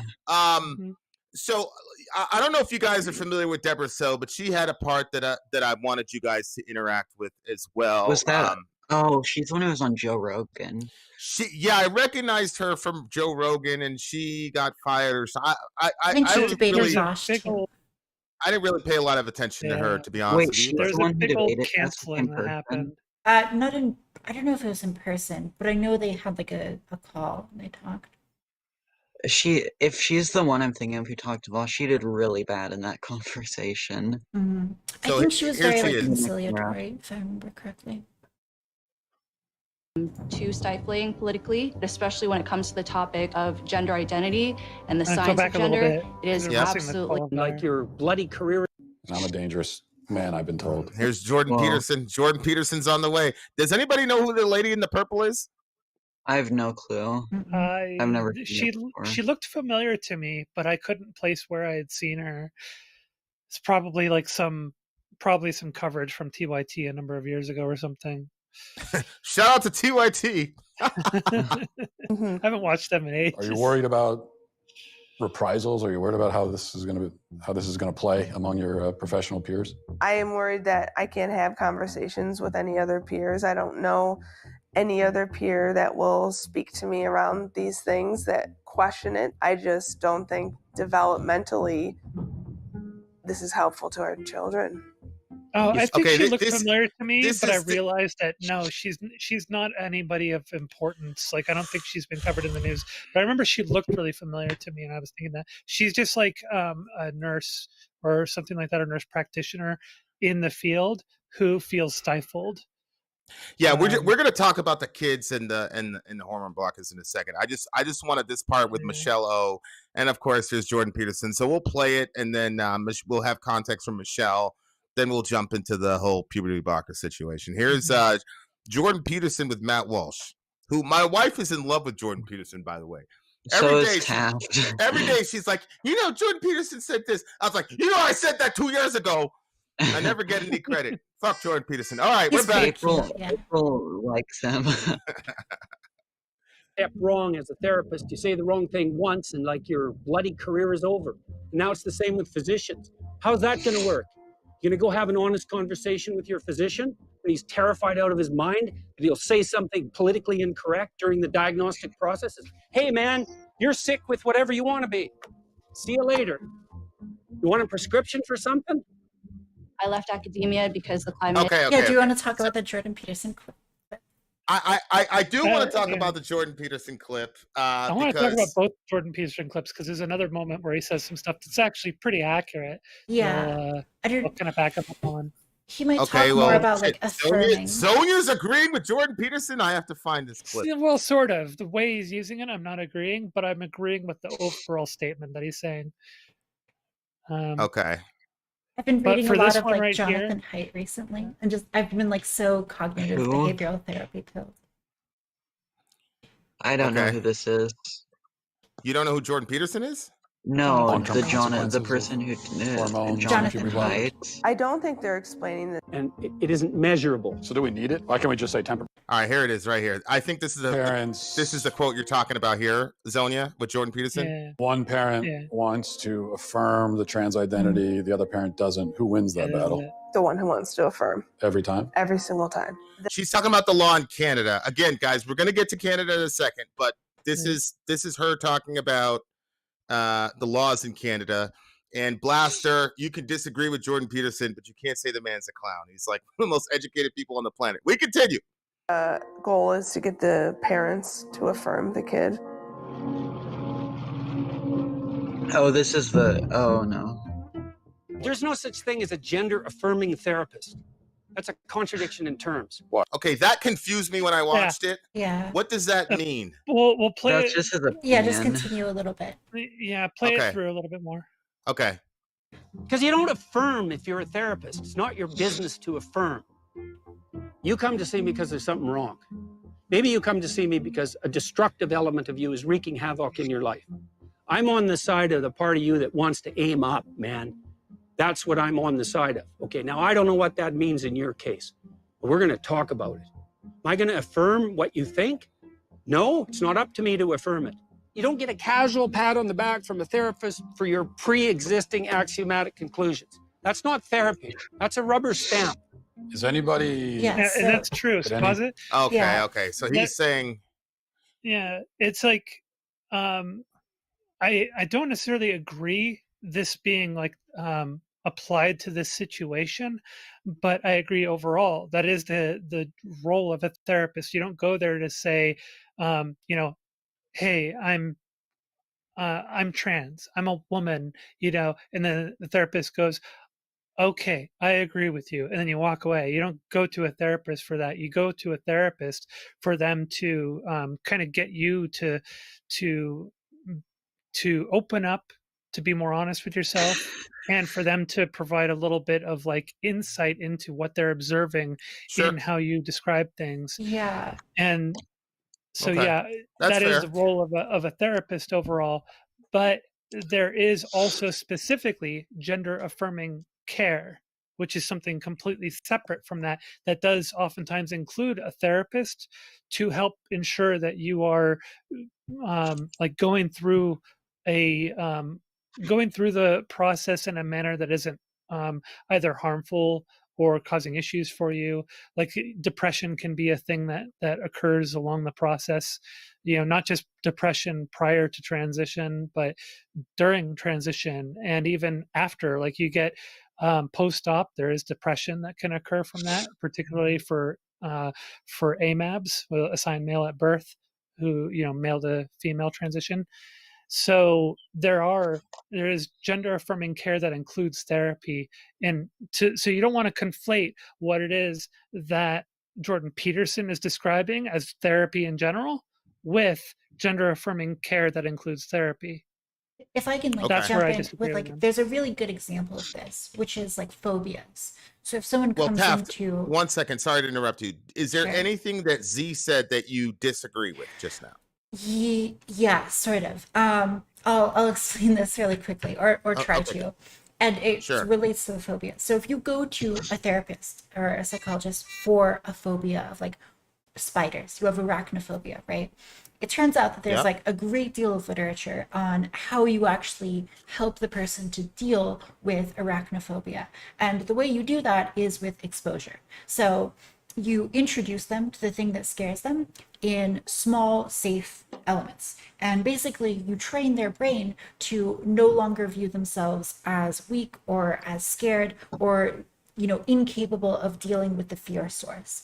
And so there's this like really negative like self loop that you can get into, the brains can get into, where they're afraid of something and so they don't ever engage with the thing, and their brain builds that thing up in their mind to be scarier than it is. As a personal experience, I have this sometimes, or I have it more in the past, where I've thought like, I don't want to go outside because I'm scared of being clocked as trans and someone thinking that like I look gross, right? And so I stay inside. I don't like wear makeup. I don't try to look presentable. I feel worse about my appearance. And I continue to build up in my brain an expectation about how going outside is going to be. So that's a really destructive like mental loop that you can get into. I'm sorry, Taft, is that something you said you experienced in the past, or is this current? More in the past, occasionally currently. Yeah. So the problem is that like when you go to someone, a therapist for like gender issues, one worry, and this is not going to be true of every therapist, but one worry is that they're going to like affirm those negative feelings, right? And they're going to say that like, listen, what you're experiencing is like dysphoria in your brain. It's a really big problem. Your only solution is to transition and to take these hormones, right? And this would be an example of like therapy done poorly, because a better approach would be to tell the person, you actually need to habituate and expose yourself in some amount to the things that are scaring you. And you can't just expect hormones to do everything for you. You can't just expect everyone in your life to like constantly affirm you. You do actually have to experience and learn that you are capable of overcoming some degree of pressure or chaos. You are anti-fragile and your brain will adapt. And this is where actually Taff and I can totally agree. Like, I don't find any disagreement with anything that you said there. Where gender affirming care comes in is usually after, once a decision has been made to actually transition. And that's where gender affirming care comes into play. Got it. But there's a lot of talk right now about a more aggressive push to affirm gender even before a decision is made, almost to kind of push it upon, right? So that's something that I know is being pushed back on. Like, that's something Gami pushes back on, right? I've seen Gami, you tweet about that kind of thing as well, right? And you're saying about like, well, gender because affirming you're before very, the decision is made. Yeah, because you're like very pro hormone or hormone blockers, or what do you call it, puberty blockers? Yes, because it gives you time to decide for like the parent, not the parent, for like the child and then the clinician they're working with. One of the things I wanted to say, I don't remember. Oh, it was that the like white lady who was like kind of fatter, who was like talking about how only one parent gets to decide. I kind of don't like the idea that we've just culturally decided where like the parents get to like fight it out instead of the therapist or like the clinician they're working with, where the clinician and the patient kind of, at least for like teenagers, get like less of a say than the child being treated. It just feels like wrong to me to have two non-experts duke it out and then one of them wins. Yeah, I sort of agree with that. I think a lot of trans stuff has become like incredibly politicized in a way that like you're constantly hearing the opinions on trans healthcare by people who really have like no real investment in it, no direct like impact from trans healthcare, but they feel like they need to have an opinion on it, despite the fact that trans people are, you know, a fraction of the population, and trans people who experience dysphoria and are going to need, you know, significant medical transition is, you know, a fraction of that fraction. And so I think that that's really frustrating as well. And I think that like perhaps in a saner world, it would be, you'd have more experts deciding. So one of the things, the experts usually decide with the cross-sex hormones.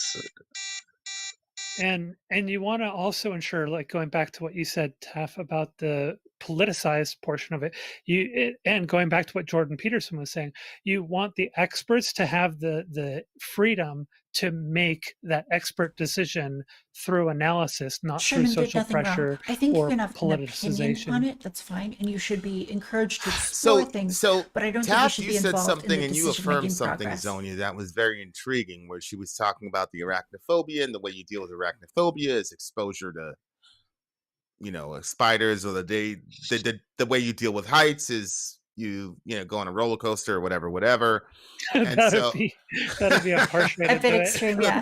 But yeah, throw you off the building. That's really fascinating, because to you mentioned the term fragility, and that's really fascinating to me. When I first came to this country, the kids followed me and my brother home the first day of school. It was in Maine, and they followed us all the way home, called us nigger, all that shit. Of course, I didn't know what a nigger was. I just came back from Jamaica. So I said, "Mom, it's a nigger." And she said, "Oh, that's what white people say when they're afraid of you. Next time somebody does that, give them an eye jammy." And of course, I'm a Christian. I have to honor my father and mother, so I gave the kid an eye jammy. But the point is, as a black person, there's a certain level of just shit that you're gonna take as a black person. Yeah. There's nothing you can do about it. I imagine. You're gonna like, white people don't even understand the psychological ramifications of even talking about the slave trade when you're the only black kid in the school. So it's like, your ancestors own my ancestors, and what that does to you psychologically, that's not even a thought. It's like, hey, it's just history. But my point is, a black person, like, there's so much shit that you just deal with on the regular, and you kind of develop this kind of outer layer of scar tissue that all of us have. And then when we all get together behind closed doors, we all talk about it. We all talk about, like, your white voice, your work voice. We all talk about it. Code switching. And code, right. So we've, you know, which is a guy like me can be successful, right? Because if I was like my normal self when I was in the BX, then I would not be as accessible or looked upon as safe to white people. My point is, it seems to me that trans folks are not being encouraged to develop that layer the way that Taft and Zonia described it. And it's sort of like, and I kind of fall into this too. I fall into this too because I've had suicides in my family, on both sides of my family. And so I'm extremely sensitive to suicide and suicidal ideation.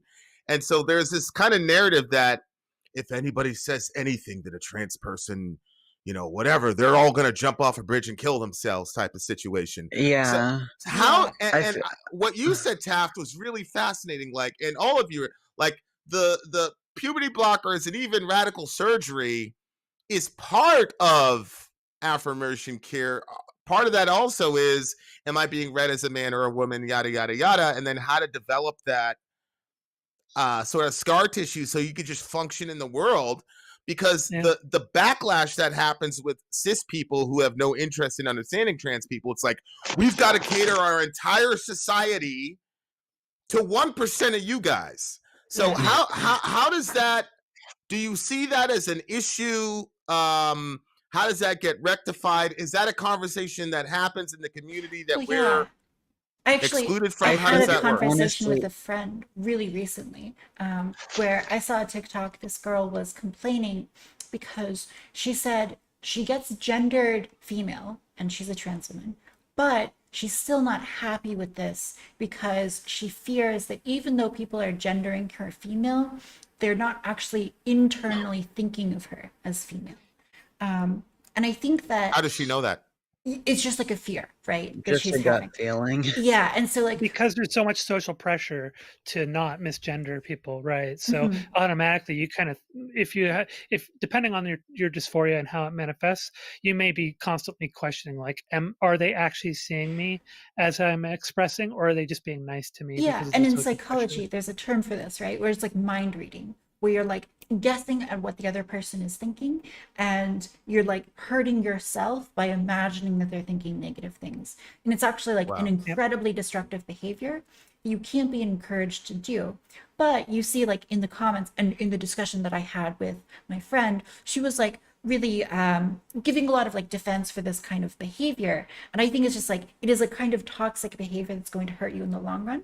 And in regards to like anti-fragility and exposing yourself to danger, the key really is that it's like, it shouldn't be so much danger that it's going to leave like permanent scars or kill you, but it should be enough danger, enough like I don't know, resistance. Resistance, enough resistance that you are like building up your ability to deal with things that are unpleasant, right?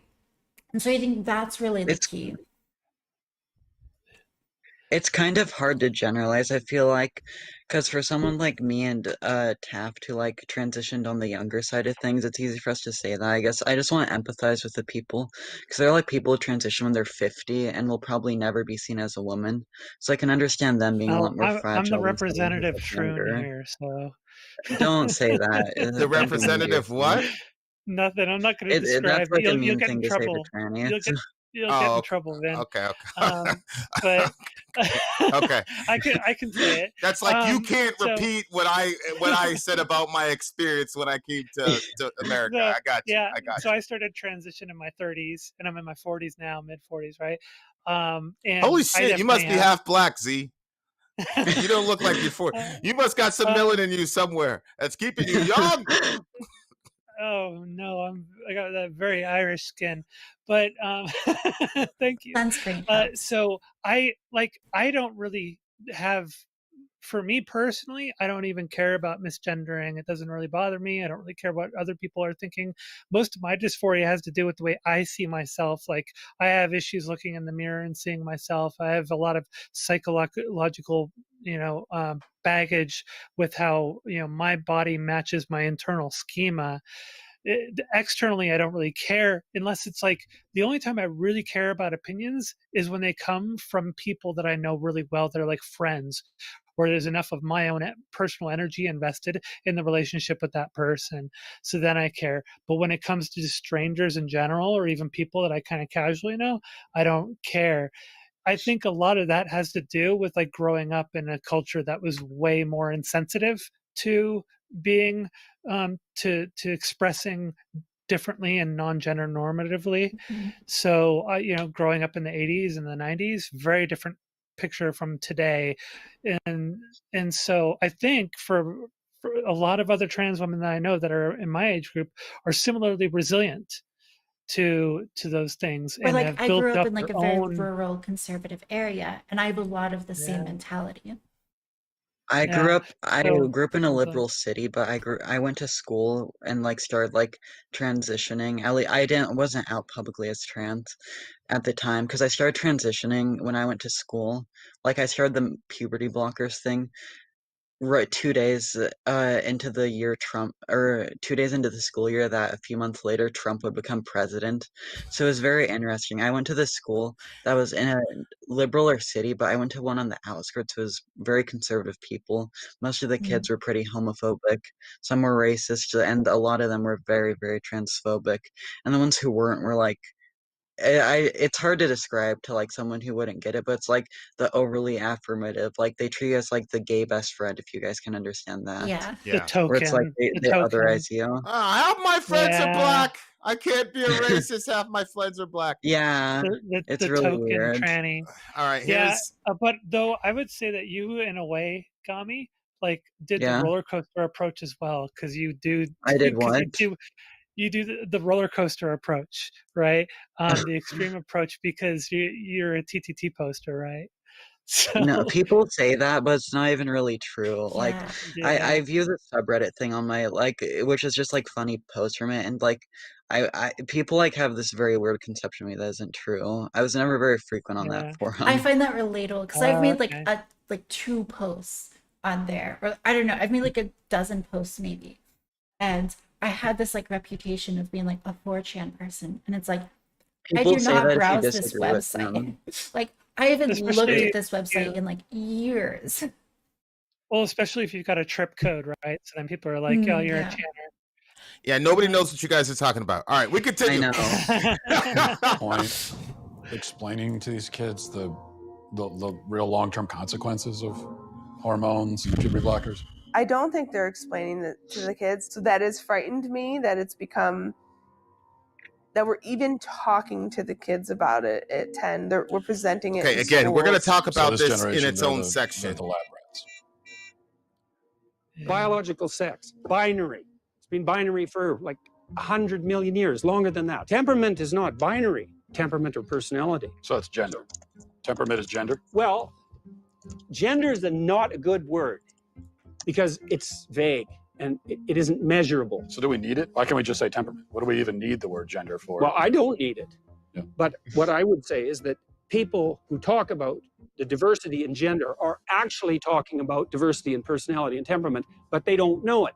You can have a masculine temperament if you're a woman. Maybe 1 in 10 women have the average temperament of a man.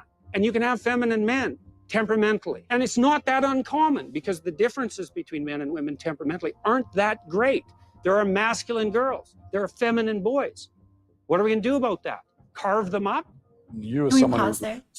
So that's where I said I paused, because we watched this with my family, and I said, when I hear about the kids in Uvalde, or if I'm doing too much research on abortion, or if I hear about kids at the border where people are kicking over water canisters. You know, I was in a situation once, don't ask me, but I was in a situation where I went 3 days without water and almost died. That's scary. Jesus. And I did that voluntarily because I wasn't gonna quit. And I didn't quit. But so when I hear stories like that, people poking holes in water things, and people are making this horrible trek, and I know kids are gonna die, it'll fuck me up for about a day or 2 or 3. You can ask my wife. I haven't really been the same since the Uvalde situation. As a matter of fact, when Zonia was talking about her own internal issues with herself, I had to collect myself because I know Zonia. Not to say fuck both of you, but I know her. Yeah. No, it's like a friend. You can feel their pain. Right, and the hard part for me is when there's nothing I can do. You know what I'm saying? Like a couple years ago, if there was like a really, really bad person, like I wouldn't cry about it. So I stopped and I talked about how temperamentally I'm much more stereotypical female than my wife is. My wife can hear all that shit. She's a compassionate person. I mean, Zonia knows, but she can hear all that shit and just go along with her day. Because at the end of the day, we got a bunch of kids. So I'm in my room crying over these kids in Uvalde. She's downstairs actually taking care of the kids, right? So my point is, what that temperament thing really kind of struck me, but at the same time I felt like it was still missing something, because although I would say temperamentally I'm female in regard to national tragedies, it feels simplistic also, because Peterson is also, I feel like he's inadvertently lumping like being feminine with being like trans, like if you're going from male to female, because like they're like tomboy, like gender doesn't I feel like exist we've is kind not of good. societally gone to this place where, like, at least on the conservative side, they think being trans is just like you have a feminine guy and then the doctor is like, okay, I'm gonna cut your dick off, when it's really not the case. Like I feel like we've kind of like mixed these two things up inextricably. Yeah, I thought the temperament thing made sense to a guy like Walsh. He's like, why do we need gender? And I'm like, yeah, I think temperamentally I'm more feminine than Sori is at some, but there's no question about my gender. Like I don't. Yeah. So is am I right in your guy? Is that incomplete? Like I feel like it's in the right direction, but it's incomplete, maybe overly simplistic. What do you think, Here's Gami? how I feel. I think feminine and masculine are like social terms for like, it means a lot of things, and like how you dress or how like you react to things, like you were talking about. But I feel like I'd like for us to separate this from like the trans topic, where you like transition, which is what trans really means, where you like transition from one sex to another. Because like if you're like a male who goes to female, like if you went to female, like your wife is a female who like does it, like you're talking about, has like this masculine like aura, but she's still like a woman or female, and it doesn't make her less a woman, at least in my opinion. And so like that's where I'm coming at from. I know it's kind of incoherent, but it's just like it feels kind of sexist at times. I mean, I would definitely separate the topic of gender with this particular segment where they're describing it from trans, but not for the same reason. Like, because I know that's something that we'll disagree with, Gami and I will disagree with, is that I don't think that you have to transition to be trans. But well, I think you have to want to. That's what I would say. Like you can be in Saudi Arabia and be trans, but can never transition. Because I think that like I'm okay including non-binary as part of trans if the non-binary person identifies themselves as being trans, but and some a lot of in that spectrum, a lot in between. So what I would say is that the problem is, this is something I see a lot, an issue with a lot of the conservative discourse around transgender people, is that there's a lot of loading the language and kind of conflating things together in order to make it more confusing and to debunk it. You should be able to talk about gender separately from talking about, being trans.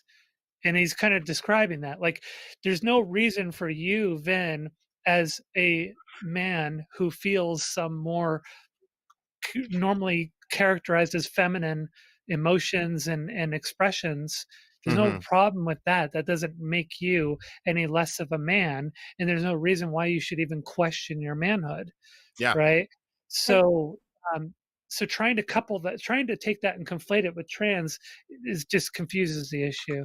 I think I disagree with Jordan Peterson like a lot on this, just because like he's talking about, Jordan Peterson's super into personality traits and like the big 5 model of personality, and it does have like a good amount of evidence behind it. And there's also evidence that like women and men sort of fit into different distributions. But I think it's like a really big mistake to conflate this with actual like gender identity. And I think that the David Rader case is a really good example of that, where like there's something special in the brain about gender identity that is separate from your personality traits. And it's how like Jordan Peterson describes himself as a temperamentally feminine person and his wife as temperamentally masculine. This is something that like he talks about a lot. And like it doesn't mean that he's a woman, you know, with his neurochemistry.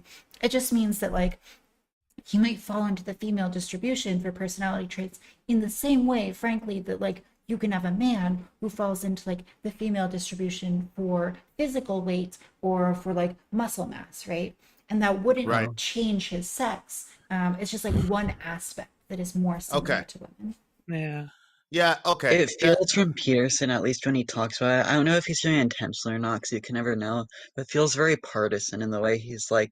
It seems like he has like a narrative he's trying to spin, which is why he says it how he does. I do think that a legitimate problem, though, is you can have people who are temperamentally like one way or the other that is different from their birth sex. And then they're going on, you know, Twitter or Tumblr, and they're seeing all of this information about transition, and they're thinking, you know, I don't super fit into my gender. Does that mean transition's right for me? And they might pursue it and find out, you know, it's just like a waste of time, or worse, that it's actually not for them. And I think this is where you do get cases of like true detransitioners, where you listen to their story and they say things like, I didn't quite fit in because I had these masculine or feminine qualities, and then I decided to transition because of that. Well, what we find out is that like that's not a good enough reason to transition.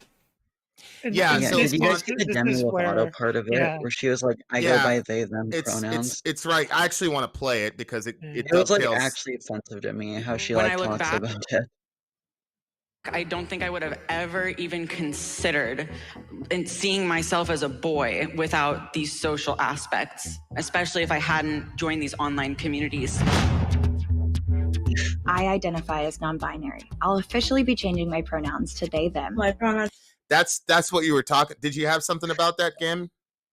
I just feel like it's kind of like offensive because Demi Lovato's just like, I want to be called they, them, but like she's not like really living the trans lifestyle. Like she'll never, none of these laws that like the Republicans are passing in a lot of states that will like criminalize trans healthcare will affect her in any way. I mean, like I think it's valid like what she like experiences, but I feel like it should have a different word than like I like associate with some other group. I told him, I forgot if I told this too. I think I told the streamer Destiny this. We talked like a week or two ago, but I told him that I feel like we have so many letters in like the LGBT plus like thing now than just like LGBT. I feel like we should have another letter for like the people who want to be like just like her, like go by different pronouns but don't want to do anything, to be like basically gender non-conforming. It's just gender non-conforming. Like I would consider her like a tomboy. Yeah. I can't read her mind, so I kind of would take what she says at face value, but I can say that it felt very virtue signaling the first time that I saw that. So I don't know. You guys are in the same boat as I am when these white folks get on TV and start, you know, like when Nancy Pelosi was rocking a dashiki for oh my god, that was the cringiest shit. And I'm like, I like Pelosi a lot, like more than most people, but it was like, it feels like, I don't know how to even say it. It was like so cringe. Yeah. It's so hard like being black in America. These are your friends. I had a yoga teacher in college who would say namaste at the like start and end of every class. And it's like, that's what it feels like to me. Yeah. Listen, when you're black, you never know if your friends are actually making fun of you or not. I was like, what the fuck is Nancy Pelosi doing with a fucking dashiki? It's so funny because like my girlfriend is mestizo Mexican, and like just seeing the interactions that she has with like white people is just, they're like so cringe inducing sometimes. Where people and by the way, you guys can't say I'm a racist, okay? Half my wives are white. Oh boy, that's gonna get me in trouble with the evangelicals. All right, let's kind of going back to what Taff said though. It's I do think there's a bit of an issue with like I mentioned this earlier, but the overzealousness to be supportive creating a social pressure that's kind of like coercing people into going in directions that isn't necessarily appropriate for them. So you have people might be too strong, but just like pushing them over the edge where they wouldn't decide to. Or like giving them like the idea. But I feel like we do talk about how the progressive does this. Hold on, sorry, shit.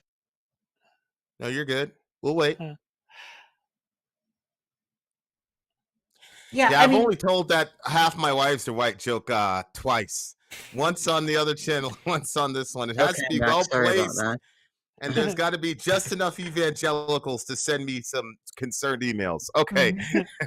Okay. I did want to say though, when we were talking about that, like with the social thing where like people on Tumblr get this idea, I feel like that is true on one hand, but we also need to acknowledge that like part of the reason they're going to these spaces and feeling like this is because a lot of these people have been like gender non-conforming men and women, like a woman who might like be like on the butcher side, like want to have shorter hair, more masculine interests, or men who might want to wear a dress but not feel trans. I feel like we kind of have like forced them to put themselves in these boxes because like on the conservative side, we've like for a long time and even today, like gay men who wear like dresses or like even just like straight men who want to like be gender non-conforming, we call like a pedophile or groomer. So like there, it's kind of like damned if you do, damned if you don't. If that makes any sense. Yeah, I mean, I when I discovered metal in the Bronx, New York, I mean, I painted my nails. You know, I had nail polish. Yeah. So all the gangsters were like, "Oh," I was like, "Come see me, nigga." But now if I were to hit some message board, I don't know. This is what I got out of this segment. So I want to play it. Taft, you kind of alluded to it, but this is kind of what I want to throw at you guys. So you get a 16-year-old who's gender non-conforming, or maybe she excels in sports. She gets into these communities. Obviously, she's 16, so she hates her parents. And then she gets flooded with all these people telling her that she's trans. There was this one 16-year-old where like a 35-year-old bought her a binder, sent her a binder, all this shit. Oh. And now that this girl, who's not really trans at all, is just, she's on her way to the clinic now because she's got this online community who, until I started my channels, I didn't know how powerful online communities were. But I'll say it this way. When we were pregnant with our first kid, we told people in our online community before I told people who are my own flesh and blood. That's funny. As I said, I met Zonia online. She's part of our wedding. And if Zonia called me up and said, "Vin, I need XYZ thing," I'd get it to her. And she knows. So online communities are really like influential. They're just communities in a different way. Yeah. So I'm going to play this part. I'm a parent, obviously. Now, the way that I run the house is it's kind of weird. Okay. Like, for example, I told somebody, I said, "Fuck something." And my 3-year-old said, "Don't say that, Daddy." And I had to apologize. I had to apologize to him because that's how we run the house. Parenting you. Yeah, that's how we run the house. Is that anybody calls everybody out and all the rest. It's very, very open. My kids can call me hypocrites. My kids can call me hypocrites. If they're right, then I'll have to apologize. If they're wrong after the discussion, they apologize. But my point is, we know that not a lot of households get run that way. And so now you've got all these people that can influence your child. And I don't know if any of you are parents, but let's play this clip and see.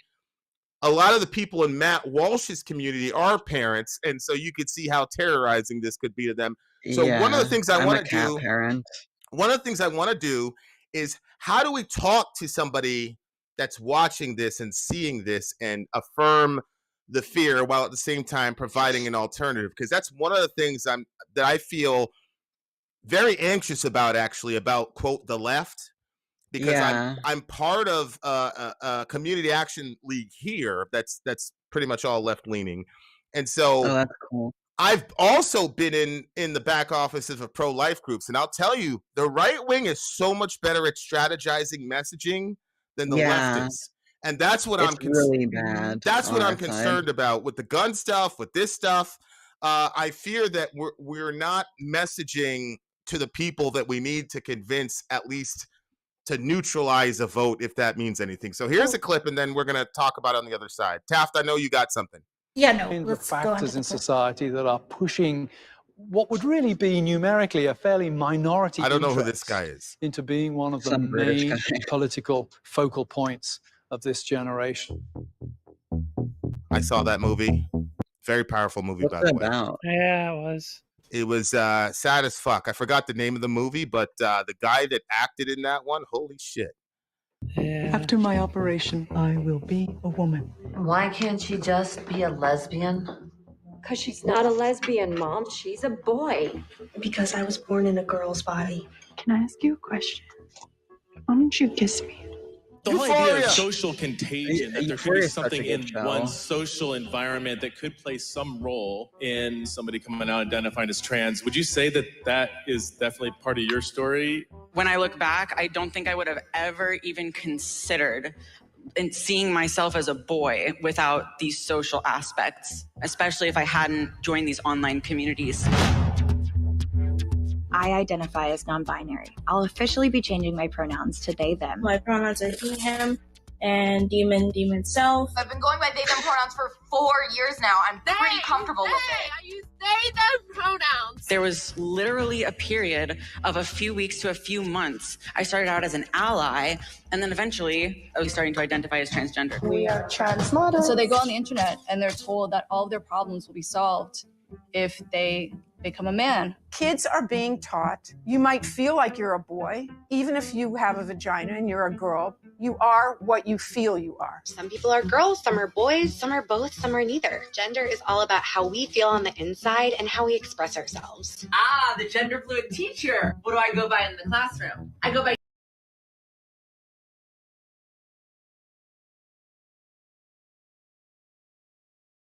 I'm muting it just because I'm still concerned about copyright.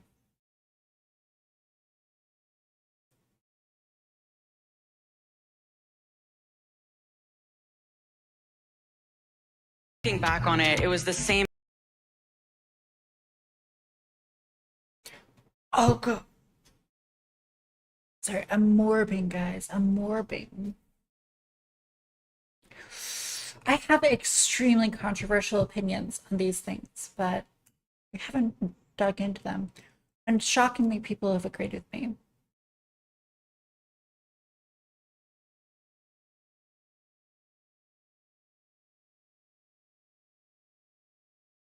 But yeah, I just gotta mute it because copyright. I didn't realize they'd be playing it on stream.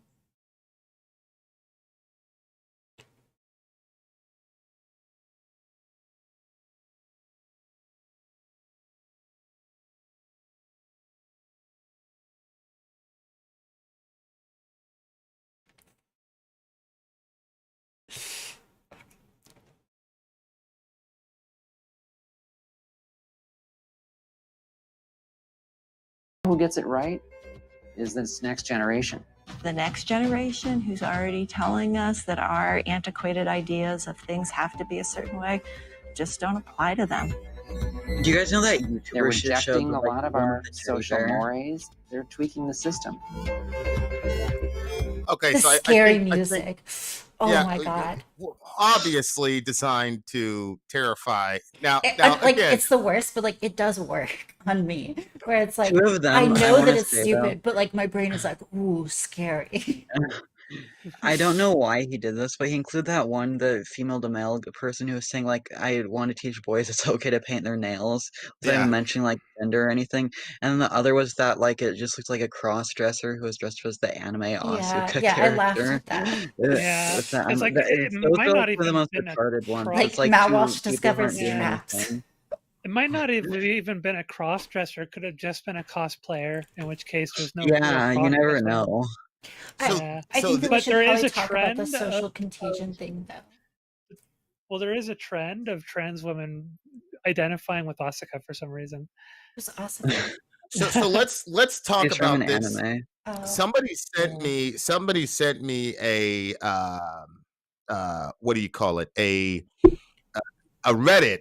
There's a Reddit forum of, I guess, these people who claim, who detransition, the detransition Reddit forum. And in one of them, it was really fucked up because this girl got top surgery before she was 18. Yeah, I was on fire. And now she's last like, night. I regret my top surgery. There's nothing I can do about it, blah, blah, blah. It's really sad. I do want to say though, that detransitioners subreddit, a ton of those aren't even detransitioners on there. There's been a lot of people back in the day would brigade that forum with fake stories who were from the anti-trans side of the internet, fearmonger. Oh, there is definitely a lot of people on there who are. Yeah, it was definitely there were early on. I don't know what it's like these days. I don't really pay attention to it, but it had a lot of, it was obvious propaganda from anti-trans people coming in pretending to be detransitioners. I think I saw the post Vin is talking about though. Yeah, not to be crazy, but how can you tell who's a genuine? Well, I mean, the issue is a lot of these, they don't have faces on the account, so it could you could make an account and claim to be a detransitioner today. But you can check if you go through their profile and find evidence, pictures. There are blog posts that have legitimate detransition stories where you can see, and they show the photos and stuff of them before, after, and then after again. And you can, those are the ones you really want to pay attention to. But yeah, I know for some of them, they were discovered as being fake by tracing their posts in other forums and what they said about themselves in other subreddits and other things like that. So, because some people just are not clever enough to fake it, and they end up leaving a lot of evidence around that demonstrates who they actually are. So for the ones that you do believe are valid, do you think that because this doctor did say that she performed top surgery on somebody as young as 15. Now I got to tell you, as a parent, I'm a parent of I'm assuming all my kids are cis until otherwise. But I've got two cis girls and 4. Is that right? Boys. 4 cis boys. Jesus. I don't know how many kids I have. I think what was he? Johan, Dorian, Orion. Actually, we got one cooking. So we got 5 cis boys and 2 cis girls. I would be 1,100 trillion% against my cis girls getting top surgery right now. At 15. At 15.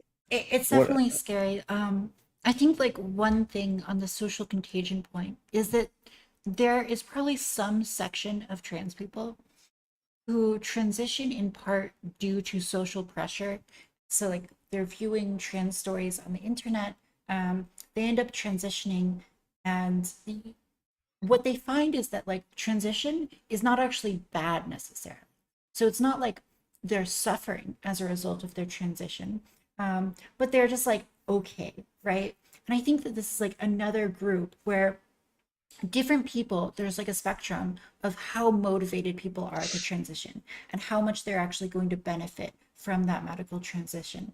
And what I would guess is there's some people on the edge who would benefit maybe a little bit or not very much from medical transition, but they wouldn't really, suffer from it either.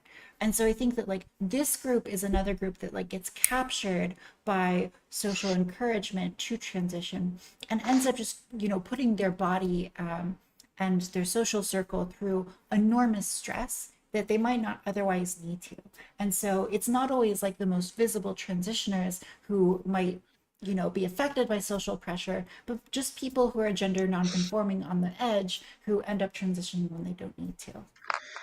Sonia, I do also want to jump in and say to the top surgery for 15-year-olds, it does happen. I've known people who got it at that age, or 16, 17-ish, and it's definitely not something you should just go in haphazardly. But I would say that there are some there's a percentage, I don't know what percentage, of female to male teenagers who it isn't a phase, and it could genuinely improve their quality of life. With the money case, it's kind of the opposite.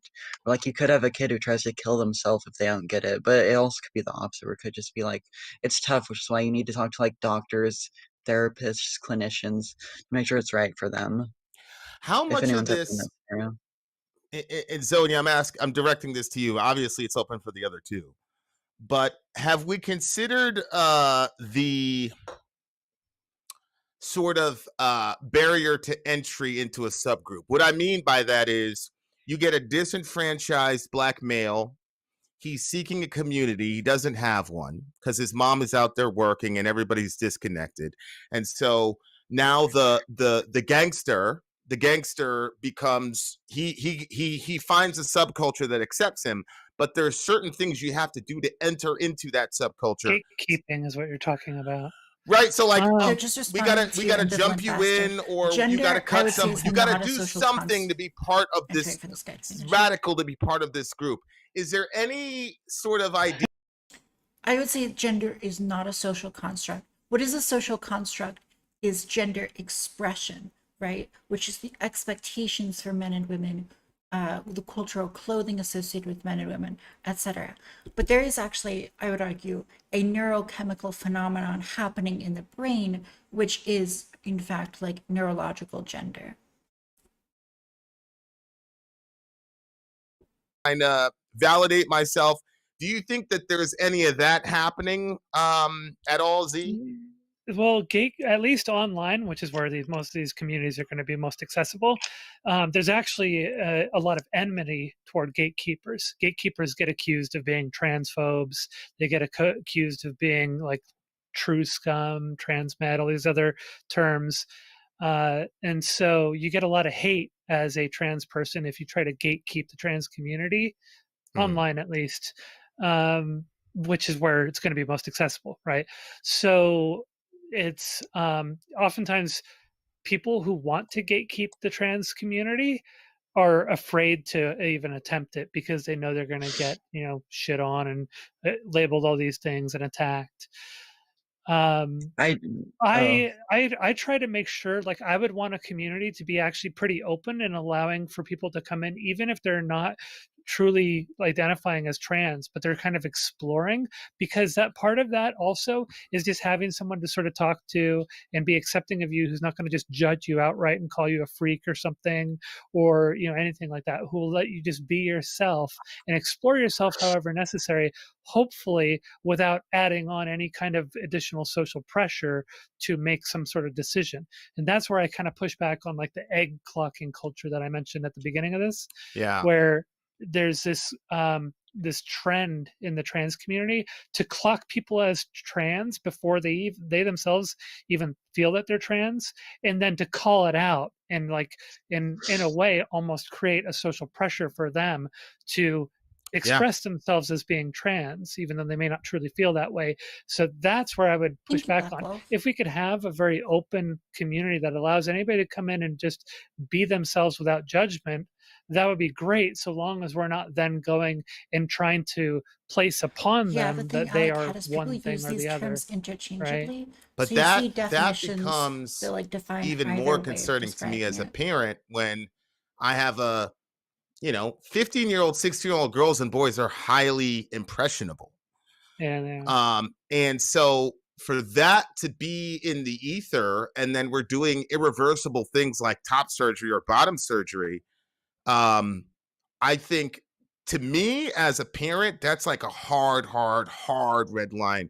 Taft, I'm curious as to your top surgery, by the way, is actually pretty easy to remedy. It's not that Wait, what do you mean? It can. You talking about mastectomies? If you're doing it early, yeah, because usually what they're doing is there's a couple different approaches to it. Like, you're not doing a mastectomy necessarily, but you can recover top surgery more readily. However, with bottom surgery, you have a lot of complications with trying to recover that. Many of them can cause you major health issues, can ruin your ability to have sexual enjoyment long term. You can have all kinds of issues with trying to restore bottom surgery in a detransition. Top surgery, a very different story. Okay. And I hate to do this, like facial feminization surgery. I hate to do this, but let's pretend that people are completely out of the culture. So if somebody could briefly tell us what top surgery is and what bottom surgery is. Top surgery is for like typical. Well, there's two kinds, but for like female to male trans, like girl to boy, to explain it, they get their breasts like removed so they look like a guy with just like nothing up there. Bottom surgery for male to female or female to male is basically, it's called a sex change. It's what we used to call it, but you're not allowed to say that anymore apparently. You remove the penis, get a vagina, or the other way around. And top surgery can also be for male to female, which is basically just like a boob job. I don't know why it's called the same thing, just like improving it. And like facial, the reason why I didn't include facial feminization was because he's talking about like 15-year-olds transitioning, right? Yeah. Which that would be odd for a 15-year-old to be getting facial feminization surgery because it hasn't set yet. Because I do, yeah. like the praise. Okay, so Taft, tell us like your thought process here. After you finish this thought with your folks. Yeah, sorry. Thought process on no, what don't specifically? apologize. This is great. Yeah. Well, what we're talking about was my recalcitrance as a parent of teenage girls with the top surgery. Like me, like until they're 18, that's a hard line, man. And even at 18, I would discourage it as much as I possibly could. What if they had a clinician that they thought it was good for them? Like a few psychologists were like, Dad, you might be wrong about this. What would you say? Hold on, I want to hear Taft and then I'll go to you. Go ahead, Taft. Yeah, so people tend to massively overestimate the beneficial effect that they will receive from medical intervention. And this is true of pretty much anything. But in the trans community, I'm sure everyone has experienced knowing someone or perhaps being, the person themselves who thinks about like getting a certain kind of surgery all day, every day. It's all they think about. And they're thinking like, oh, once I get this surgery, my life will improve, things will be different. And eventually they're able to get the surgery. And what people find overwhelmingly is that like, if it does improve things, it's not like life-changing in the way they expect it to be. And this is just because in general, people tend to overestimate the effect that surgery or medication is going to have on them. I don't actually know the numbers or statistics on mental health outcomes for people who receive double mastectomy. I would guess that there's like no legitimate study showing that there's positive mental health outcomes with reliable evidence, simply because like the number of people studied is going to be so low for people under 18. Like in regards, it's hard to get them too. Yeah, even over 18, it's like exactly. Expensive. And so like with HRT, there's enormous barriers to actually studying or getting strong evidence to the efficacy. What's HRT? Oh, I'm sorry. Hormones, synthetic hormones. Yeah, synthetic hormones, so like estrogen or testosterone. It's very hard to get good, reliable, strong evidence for the benefit that HRT has on mental health, right? So the evidence for it being beneficial with top surgery is going to, I would suspect, be even lower. I don't know that though, so take that with a grain of salt. So I would be really cautious of having someone receive double mastectomy as a teenager, or frankly, even as an adult. If you're an adult and you're not totally sure and really established with being trans and transitioning and knowing that this is right for you, it's going to be a risk. So I think that in general, you should be cautious with medical transition. Are you guys open to audience questions? Yeah. Yeah, well, I've been reading the chat recently. Yeah. I have one. Can I read one for you guys? Well, hold on. I wanted to say something. After Zonia, then go, Gami. Yeah. Because I was thinking that I know that another common issue also is that there's a very high rate of post-op depression. And I know that it hasn't. What I know it's limited, but I know it's also, it's like that it hasn't been, there isn't a lot of research into it. Mm-hmm. And I know there are some theories around it for like people who go through particularly bottom surgery, either AMAB or AFAB, who have, who don't feel like, because as you were mentioning, Taff, thinking that it's going to make a significant change in how you feel about things, and then having it not experiencing those significant changes post-op, and then having, because you're already dealing, particularly for assigned male at birth transitioners, there's already a coupled post-op depression that often comes with it. And then if it also doesn't improve your life psychologically and fulfillingly, then that can just compound that depressive issue after the fact. And so I don't know how common that is. The problem is that there's not a lot of data to explain post-op depression and such. I have a friend who just got the sex change surgery, like bottom surgery, a few months ago, male to female girl, and she's had a hard time recovering, but she's doing yoga and stuff, and she said it's hard mentally, but it's less because of the surgery, more because of like the recovery is the really hard part. Right. Z, are you referring to the Johns Hopkins study about the post-op depression and suicidality? Is that what you're referencing? There are multiple incomplete analyses of this that just don't have enough data to completely study it and understand it. But the Johns Hopkins one is one of them. It's definitely a phenomenon that's known about. We just don't really have a way of explaining it right now. And there are a number of theories around it. Can I ask a question? And guys, please forgive me. No, ask whatever. But is some of the post-op or the post whatever sort of depression, I'm going to be as raw as I possibly can. If I was struggling with trans issues, right, and I saw Taft, I'd be like, holy shit, Envy. I can look like that? Great, sign me up. And then, I don't know, for whatever reason, like I said, I'm probably going to step into a bunch of landmines here. But no, don't be afraid. Taft, you could be on a magazine. Like no, honestly, like Taft, I'm sure there's a lot of, I'll tell you right now, Taft, if Sori didn't know that you were trans, me and her would have a long conversation after this video, because Amy knows Sori is very, I don't want to say jealous. I don't know, whatever. But you get my point, right? Like, is some of the post whatever depression, I thought I was going to be able to look like Taft, but I really just look like me with long hair, and now I'm really fucked up. I don't know if that makes any sense, but I'm just throwing that out there. Is that part of it, or am I just crazy? It can be. The issue is a lot of people.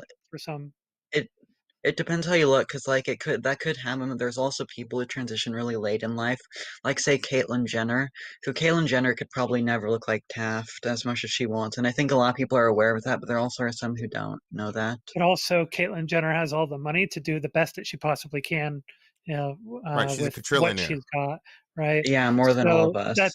That's another thing as well. Like, oftentimes, unless you've got really good insurance and really good and decent amount of funds to back you, there's only, depending on your physiology and also depending on when you transition, there's only so much that you can do. And I know some girls that struggle with that, and that's definitely something that I have to deal with as well, because I transitioned late. In addition to, I also have some mitigating factors with certain surgeries that I can't go forward with, like facial feminization. I suffer from keloid scarring, so I can't do facial feminization.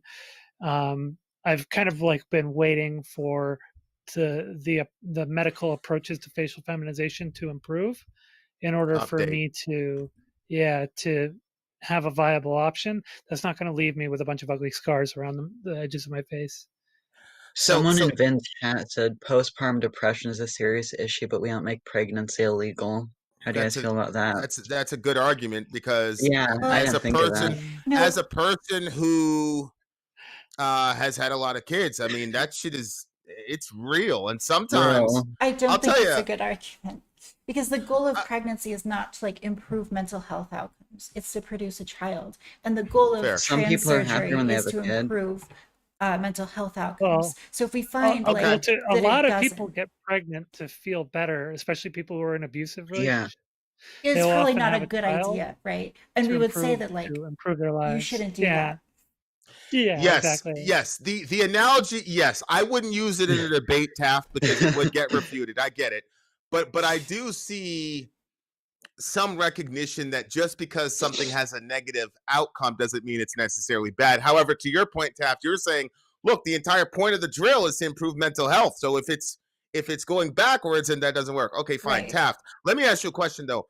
How privileged are you? Are you part of some upper middle class family where you're able to have all this stuff, or is it just you're just gifted genetically and whatever?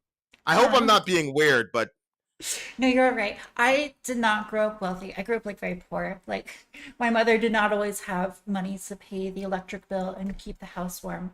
But I've been really fortunate in that like I was able to, look attractive enough that I developed like an online following, and that's brought me like a lot of income. So that is Holy like shit. that is a She's a definite point sex of worker if you privilege. didn't know. Yeah, no, I post sexy pictures on the internet. That's like my job. Okay, so This is why I don't follow you on Twitter. Reasonable. Okay, so I get it. I get it. So you are the 0.00001% of trans. Most trans people are not going to have your experience, Taft. Would you agree with that? Yeah, that's probably true. Probably more in the future though, because science is evolving. Okay, what's fascinating to me is that you're sort of the poster girl for trans stuff, and you're like the most conservative one on the panel. It's very fascinating. Okay, can you guys stick around for one more little section? Two more little sections. Is that okay? Yeah, let's do one more. I've got to get going. Transitioned. Were you on Medicaid? I was not on Medicaid. I grew up in this really weird situation because like my dad got removed from the family by CPS, but like I was still able to be on his insurance. So like I did not see my father for like years until I was like older as a teenager, but like his insurance still paid for things. So yeah. You had the rich girl insurance. Okay, now Amy Lee has a question, and I trust Amy, so I'm going to post it. So here's a question that Amy put out. She says, "What is the sexual orientation of these ladies? And two, are they religious/spiritual?" So I'll start with you, Z, because I know yours is going to be probably the most interesting response. Go ahead. Yeah, asexual, aromantic, and never experienced sexual attraction of any kind. So kind of, I've dated a couple of people back 20 years ago, but I'm not like I don't have any kind of drawing toward anybody or any gender or sex or anything. What does aromantic mean? Means that I don't have any kind of even romantic attraction to people. Like there's sexual attraction, which is, you would have sexual intimacy with people, but then there are people who can be asexual but still enjoy the company of someone, to be close with and to be, have closeness and close experiences with. So I don't want either of those and have no interest in those. So very blank slate when it comes to that. So you have no interest in like having a person who's exclusively, singularly devoted to you. No, you don't care. Yeah, and no I've never experienced sexual attraction, though I've had sexual intercourse with a couple of people back in the late 90s. I dated a woman and then I dated a man briefly, and had sexual intercourse with both of them, but didn't do very good at it. So, and didn't really care for it. Like but I wasn't very good at it. It's like drug. Yeah. See, I could go the rest. I'm not really into it, right? So I could go the rest of my life and never have sex again and be okay. But I'd still need Sori though as my person. I would still need that. Okay. So you're definitely strongly romantic. And then for religious stuff, like I don't have I don't have like beliefs of faith religiously, right? I have historically practiced some elements of Buddhism and have referred to myself as a Buddhist, but I haven't really been consistently practicing Buddhism for the past couple of years. And but I would say overall I'm like atheist, right? That's probably the safest way to describe me. Okay. Gami, you're up. Who are you attracted to, and who do you worship? I'm attracted to males only, pretty exclusively, so I'd say. And this is gonna seem like a cop-out, but I don't like giving details about myself, so I'm not gonna answer the second question if that's okay with you. That is completely okay. We are Buddhism represents some of this. Awesome. Okay, and what about you, Taft? I am bisexual. I've dated both men and women, and yeah, I consider myself bisexual. In regards to religion, I don't know. I think that like I very much believe in like a God as a concept of like this ultimate divine good. And I think that like it's important to orient yourself towards a vision of the ideal. And that can really help you to find out like how you should act and ways to be virtuous. So I think that's valuable, but I don't consider myself part of any like distinct religion. I'm ethnically Jewish, but yeah, not really practicing. Did you get that from Jordan Peterson? God's sort of the ultimate I good, don't and know. you go toward that? I don't know if I got it from any like one person. I just think that like conceptualizing like God in this way as an ultimate divine good is just a useful mechanism, a useful way of looking out. So you're more like a utility theist.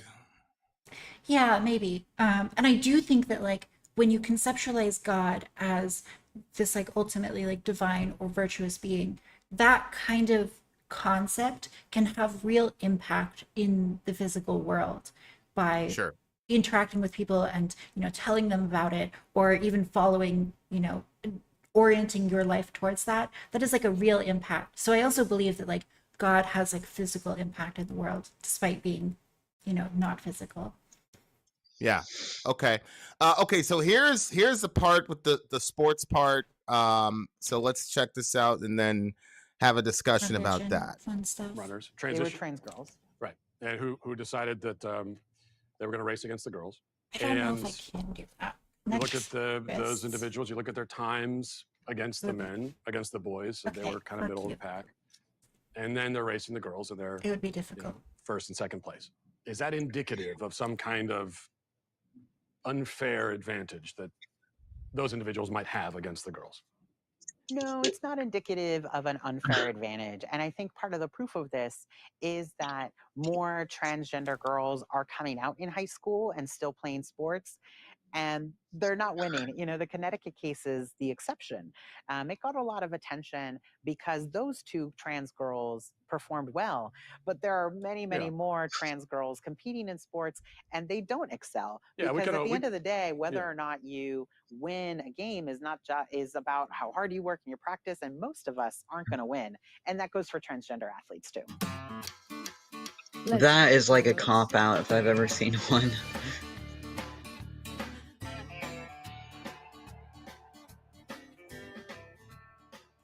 The norm is that transgender youth don't win that much in sports games. Alana McLaughlin was very appreciative for Provost to take this fight. I don't know how appreciative it is now, but she... By the way, that's not a transgender youth. It is the yeah, that's a grown woman. When a transgender young person or a grown man, whatever.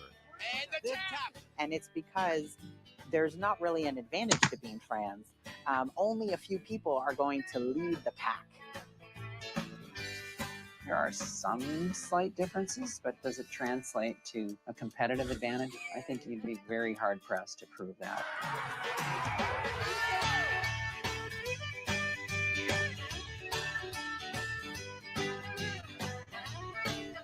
If there was a big advantage, never understood why he's playing Santa Claus is Coming to Town for that one. Then we would see transgender women totally dominate. And over the last half of the pool, nobody will touch Leah Thomas. Man, I feel like a woman. Transgender swimmer Leah Thomas breaking barriers and records. But in a new article, Sports Illustrated calls the college senior the most controversial athlete in America. Leah obviously helps us do better, right? Leah's swimming really fast. Leah's performance. Okay, here's one of Leah's teammates that was crazy. This under like interview. Condition of anonymity, like she's in like the FBI. I'm like, I'm pretty sure that if you were on that team, you know who this person is. Yeah, I feel like you could. I don't know if Matt Walsh did a good enough job. I don't know. You like see her profile and her hair.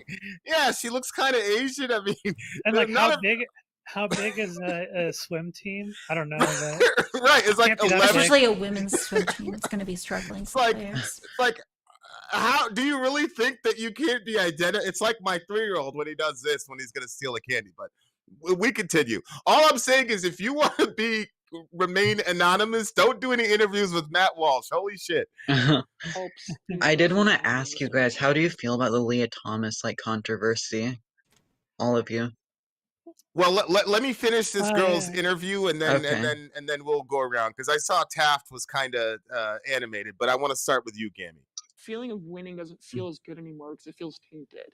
There was a lot of things you couldn't talk about that were very concerning, like a locker room situation. If you even brought up concerns about it, you were transphobic. If you even bring up the fact that Leah swimming might not be fair, you were immediately shut down as being called a hateful person or transphobic. But there's never any conversation. The coaches don't sit everyone down and acknowledge what everyone's really upset about. So Penn actually brought in people high up in the athletic department to talk to us. They brought in someone from like the LGBTQ center. They brought in someone from the psychological services. So you're upset about what's happening, and so you need psychological help. Yeah. And they told us in this meeting, they said, look, we understand there's an array of emotions, but Leah swimming is a non-negotiable. However, we can help you make that okay. That's what we're here for. So you're anonymous for this interview. Why did you decide that you can't have your face out there saying these things? They've made it pretty clear that if you speak up about it and you say anything negative, that like your life will be over in some way. Like you'll be blasted all over the internet as a transphobe if you come out, and then you'll never be able to get a job. Like anyone who wants to hire you will look you up and see you're transphobic, and your life will be over.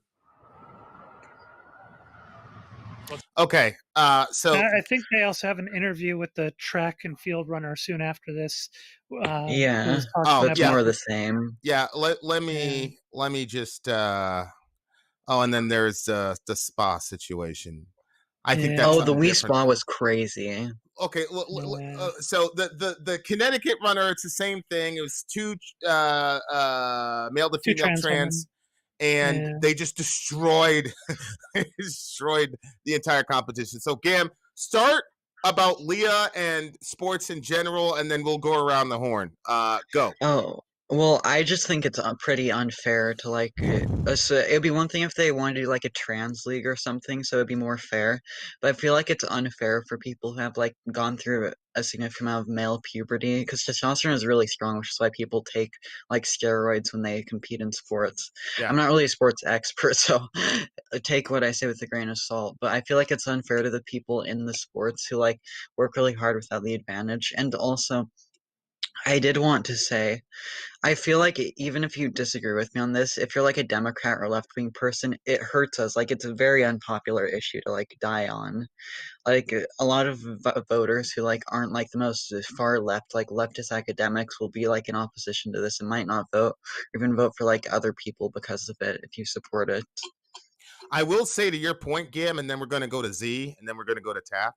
I will say that when the NCAA came out and officially said, look, we're going to allow Leah to compete in all the... Yeah.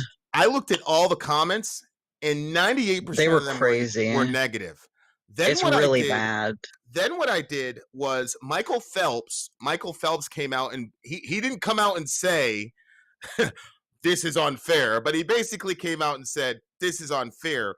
And there was an LGBT YouTube channel, and they covered it, and they attacked Michael Phelps, whatever. But when I looked in the comments, this is a pro LGBT YouTube channel. They got destroyed in the comments. So I said, holy shit. It's immensely unpopular. It's like really bad, and we need to like reverse it ASAP. Well, the problem is that there was that one clip of Leah having like a 34-second lead, which at the time, the only reason I was even looking at the Leah Thomas situation was the girls particularly had gotten into swimming. And so I was going to the practices, and those girls practice really, really hard. And you would see somebody when it was like a track meet or whatever, you would see somebody that was just head and shoulders better than everybody. And they would finish like a second or two in front of everybody. Not 30. 34 fucking seconds. It was a disaster. Z, tell me your thoughts, not just on Leah Thomas, because I'd say I think everybody would have to agree that Leah Thomas even is an outlier for this particular situation, right? Even the track and field kids, she had about a 2 or 3 second lead over second place. 34-second lead is an outlier. So Z, go ahead. What's your thoughts on that one? I mean, this is such an interesting topic because I remember like more than 4 years ago, I think it was like early 2019. You and I talked about this. You actually called me up at work one time. Yeah. To ask me about it. And I hadn't really even had my position formulated on it. I was kind of like, sort of like pro, trans people should be able to compete in the league that they identify with. Sure. But as I thought about it, even talking to you on the phone, I was thinking like, well, there's all these other complicating factors because if you've developed through male puberty, you've got a lot of other physical advantages that aren't necessarily like, there are some physical advantages that you will shed as you spend time on HRT. But then there are some that you won't. Longer arms, right, which are a huge advantage for swimming. Broader shoulders, which are a huge advantage for MMA. Like grappling, you get a lot more power from broader shoulders. And even though lots of fighters from the same sex group would have varying dimensions, they're not going to be orders of magnitude larger, right? So where most women, their frames are going to be relatively in line, within a few degrees difference from each other. But then you get a masculine developed frame and suddenly you're talking a 4-inch difference between you and the broadest shouldered woman in MMA, and you've got a huge grappling and power advantage there for MMA type fighting. And that was something I didn't even remember. I remember when I was talking to you about it, I remember saying at the time, it's like, I don't know enough about this stuff. I need to do some research into it to understand how these things matter with these sports. I actually did that research. I did it over a longer period of time, and little by little learned about the physical advantages with these kinds of things. So there is a problem there. And where I know Gami mentioned having like a trans league, the only problem is that with any given sport, there just aren't enough trans people to make up a league where there would actually be competition. So, and Gami and I actually talked about this a little bit on voice chat yesterday or the day before.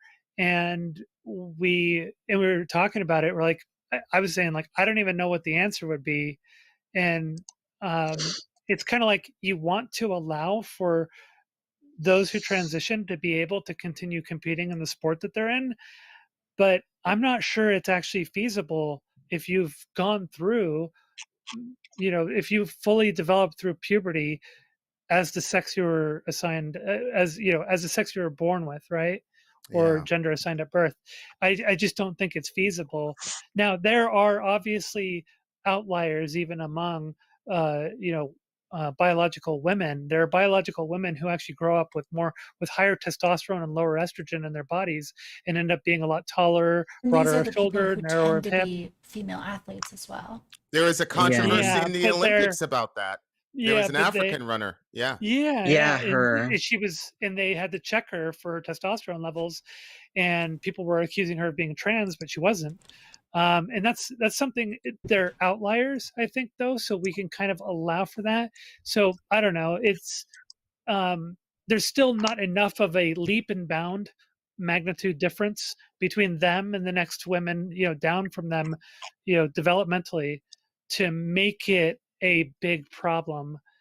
But I mean, if I can just Blaster, I've been in combat sports my entire life. What you said, is completely untrue. I did Taekwondo, mixed martial arts, that type. It's completely untrue that a average woman, a UFC woman, could beat up an average male. That's just complete mythology. I'm pretty sure the differences between men and women, like physically, are insane. And before I get to, especially as like a strike fighter, or a grappler with significantly broader shoulders, you're talking an overpowering situation there. Fallon Fox was a male to female trans fighter, and she broke the eye socket of the girl that she was fighting. That's terrible. A broken eye socket is not uncommon, but you generally do not see that in girls versus girls because girls don't have the capacity in the core combined with the lower body strength combined with the upper body strength to create that type of traction to do something like that. She broke the girl's eye socket. That to me, Blastermaster says, Vin, an untrained male against a trained female fight. The problem is that you're not talking about that. We're talking about an apples to apples comparison. Correct. Where someone is in this sport and then transitions and then continues in that same sport, but in the other league. Correct. Then they're both trained. Right. And one has the physical advantage of having developed through puberty as a male. Yeah. Right? Yeah, and these effects are going to be more pronounced with athletes, like what Zonia is saying. Yeah. Like there's a good amount of research on the preservation of lean body mass, muscular area, like strength and whatnot in trans women. And there's actually there's this meta-analysis that looks at like 20 years of studies on this. And what they find is that even 3 years into transition, trans women are still retaining muscle area. They're retaining lean body mass. They've got like this presence of hemoglobins, which increases their ability to recover. So they basically got like all of these advantages. I think the tricky thing with sports, and if you continue training, you don't lose nearly as much of the muscle mass. You're not going to lose as much. But I think the tricky thing with sports is that sports are not fair by design. Like, right. Michael Phelps, or sorry, if you have like, LeBron James, like he's giant, right? And he's going to be able to outcompete people just by biology. Usain Bolt has like long legs and especially like thin tapering legs, which allow him to conserve energy and move very quickly. The twitch. People who are black folks are known for the muscle twitch thing. I don't know how much you guys know about that. Yeah, it depends actually, like, like what kind of ancestry you can trace yourself back to. But yeah, there are like areas. I'm the original man. The original man. There are areas in Africa that are like especially tall and especially like long-legged, which Usain Bolt is from that area in Africa. But the thing is that like you're never going to have sport that is, Africa. Yeah, there's never going to be sport that's perfectly fair where you can remove all of the variables except for training, because then what you're doing is essentially you're competing against yourself. So I think that like when we talk about fairness in sport, what we're really talking about is like, unfortunately, like what makes sport fun to watch. And when you have someone who finishes like way ahead consistently and you just know they're going to win before the thing even starts, I think that's when people really start caring about the difference, and why people started caring about Leah Thomas, because they could look at her and say like, oh, she's going to win. This is no longer interesting. This is like, besides safety, this is a big reason why we have male and female leagues, because if you had women competing against the men, you would just look at the men and women and say, well, the men are going to win. There would be no interest or real competition in that way. So I think that like with trans people, unfortunately, like I do think that the evidence does point to a significant advantage, at least 3 years in, and the alternative to allowing them to compete would be like, well, you're not allowed to compete for 3 years, which is a bit of an ask, or longer, considering trans athletes are going to retain their advantages longer. And if you haven't grown up playing sports, not competing in the league that you're going to go in for 3 years, it's suicide. You're a non-starter at that point. I mean, the great Michael Jordan, he quit for 1.5 years, and it took him an entire year to get back into form as Michael Jordan, much less regular folks. Okay, so there seems to be consensus. This is one of those things where the three of us, despite our positions, kind of align. Yeah, but I guess the troubling thing for me is, again, I'm a parent, right? So what if my one of my kids becomes so what is trans? Do you have a solution for sport, or is it one of those things right now where you say, look, we don't have the technology right now to match the ideal? In like sports where there isn't a bunch of money being dealt with because of the the popularity of the sport, it might not be as big a deal. But still, like I was listening to Walsh the other day saying that in high school it shouldn't be that big of a deal, because it's not like people are making a bunch of bank off of the game. It's not like college football or anything. But the problem is, you've got scholarships to worry about. You've also got like your own, it could be so defeating for a bunch of AFAB, women in high school sports to have to basically be up against this daunting figure if like the AMAB woman, had transitioned late, or like didn't take hormone blockers until, or puberty blockers until later on, and has like a 3-year masculine advantage over all the girls on the wrestling team or something, right? So it could be very defeating, like both emotionally as well as you're not going to, if you've got scholarship scouts and stuff like that, they're, going to want to pick the one that's winning all the time, right? Yeah.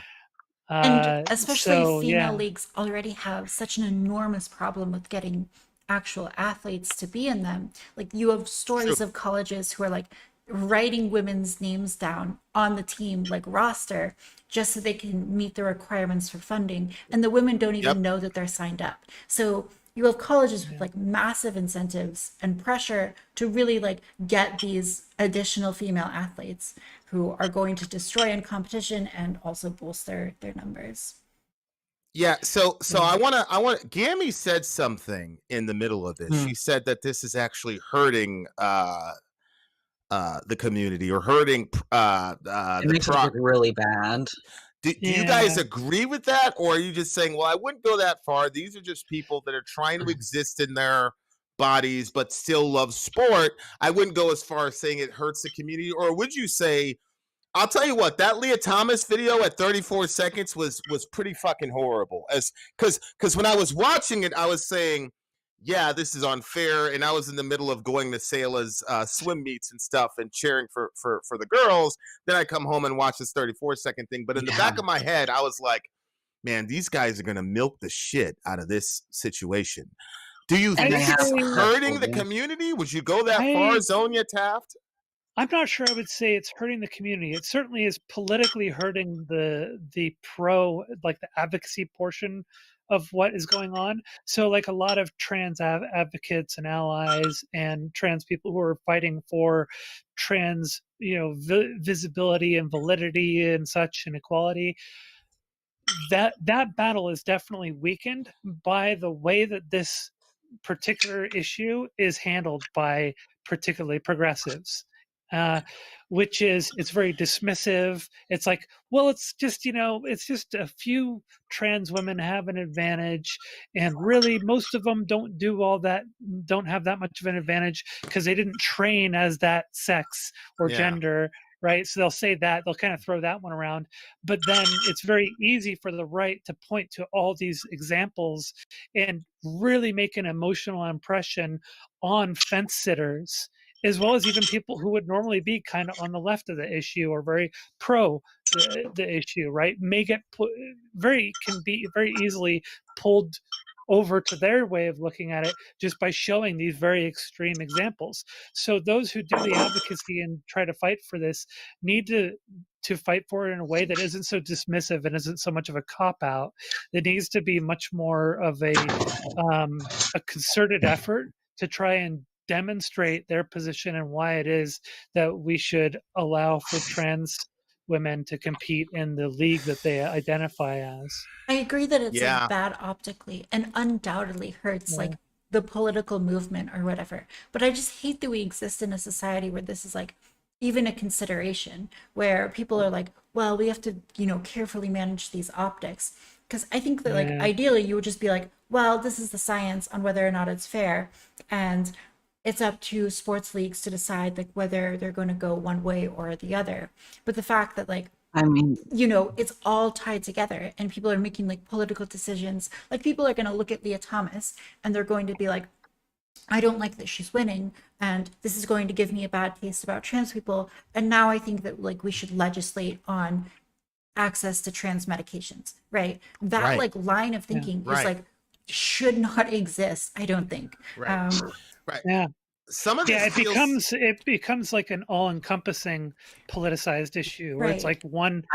It goes back to like politicization, which is really just like it's democratization of governmental policy where it really shouldn't be democratized. Where like these issues of trans medication should not be decided on by people who are not stakeholders, which they're not invested in anything. people who have never been able, like, the people who are high school dropouts should not be making decisions on the state of medical care. Right. That in my was opinion. actually, that was my issue with the whole Leah Thomas thing, was that I was thinking to myself, because I was emotional, because like I said, the girls are in the swim thing. And It's unfair for them. But what happens is, and that's why I said, like, I've been in the back office of right-wing strategizers, and I'm telling you, I'll tell you guys, like, we set up the cops. I mean, it was strategic down to the letter. I'm talking about like pro-life shit, and we were extremely effective. But when I think about the Leah Thomas situation, I'm already in my feelings because I'm like, this is so unfair. And then what happens is they slip in, oh, so now we can fire trans people for being trans, showing up to work in a dress, and now they slip in all this other shit because you're in this emotional state, and you're not thinking rationally at that point. You're thinking with your heart, which is okay in small doses, but then they smuggle in all this other anti-trans shit while you're at the height of this emotional moment. And that is where I'm like, man, this shit is hurting the movement. But obviously, I'm saying that as a person who's saying, listen, I know how these people work. I know how manipulation works. I've been in it. I've done it. We're gonna get crushed here. And I feel like I'm the only one that sees it, but now you guys are saying it, which means, okay, great. So is there a strategy? And I know there isn't like the this, the trans thing where all you guys know each other. People used to do that to me. Like, is there a block thing where you guys? But is there a sort of consciousness of this in the community, and is there a plan to counteract that so that you have a fighting chance on other really important issues? Not to say that sports participation isn't important, but do you understand what I'm saying? Position is that like people should be able to do sports, and like we shouldn't care about optics. I think that's like the general position, especially among really bad. To make an analogy, it would be like when gay people were fighting to pass the laws that say you can't kill someone for being gay, being like, we should legalize gay marriage. Like, you have to go in baby steps, at least in our society. Whether or not you like it, that's how it works. There's a fine line between optics and respectability politics, and that's where things oftentimes get a little bit blurry, that there should be obviously you don't want to fall into respectability politics, because then you start making the bad kind of concessions just to keep from offending the other side. Quick, respectability define that, because it's a big thing in Black community. Yeah, so respectability politics is like an attempt to cater your political positions in order to not offend the opposing side politically, right?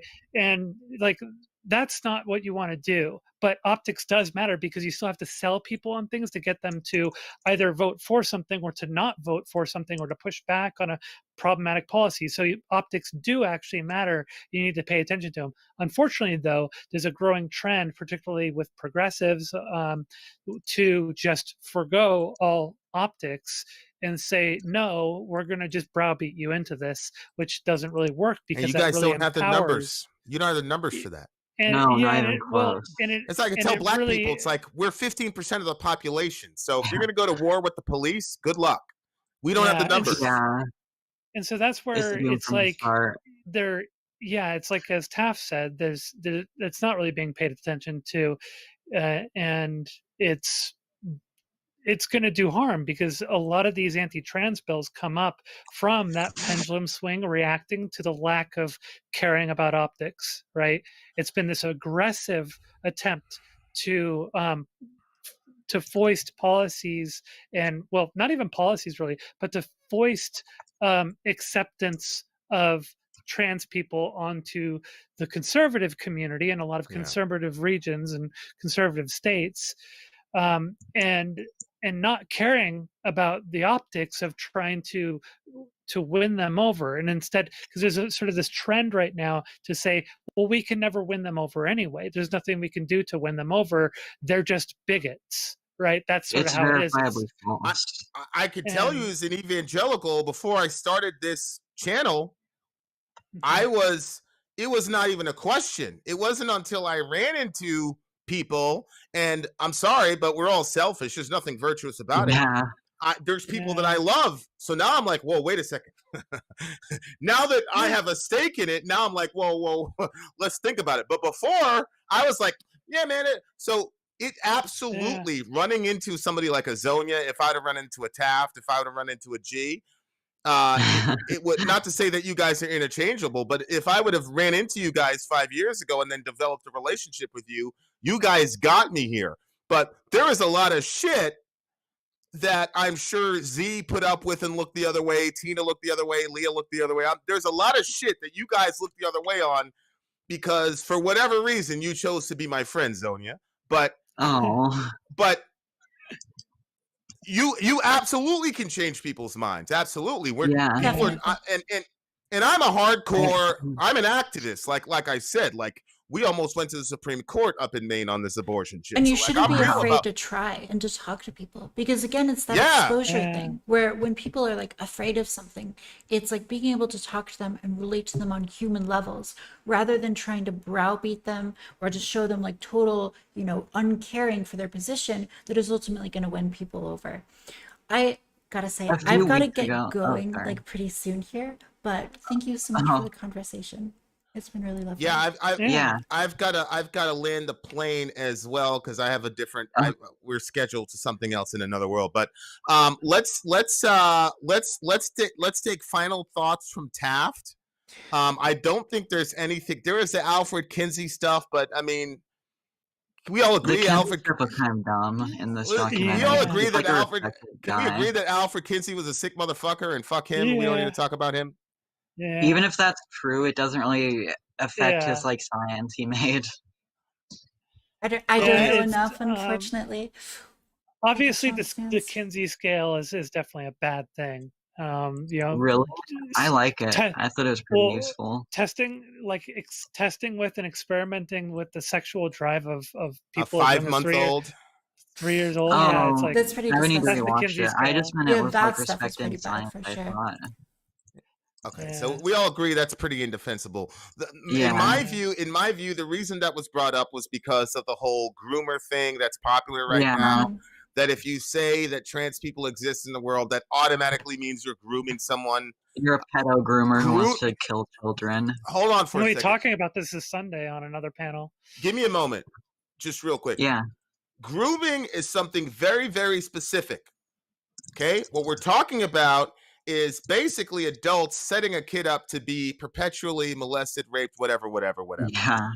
So my point is the same group that's arguing for arming teachers are the same group that's saying that teachers are out grooming kids to sexually abuse them. On top of that, this is the same fucking group that just 2 weeks ago, the SBC, that would be the Southern fucking Baptist Convention, just released a document owning the fact that just like with the Catholic Church, you had all these fucking pastors and all this other shit fucking molesting these kids, and because these guys were drawing in millions of dollars for the SBC, you just moved them around. So fuck all that shit. You're full of shit and you're a hypocrite.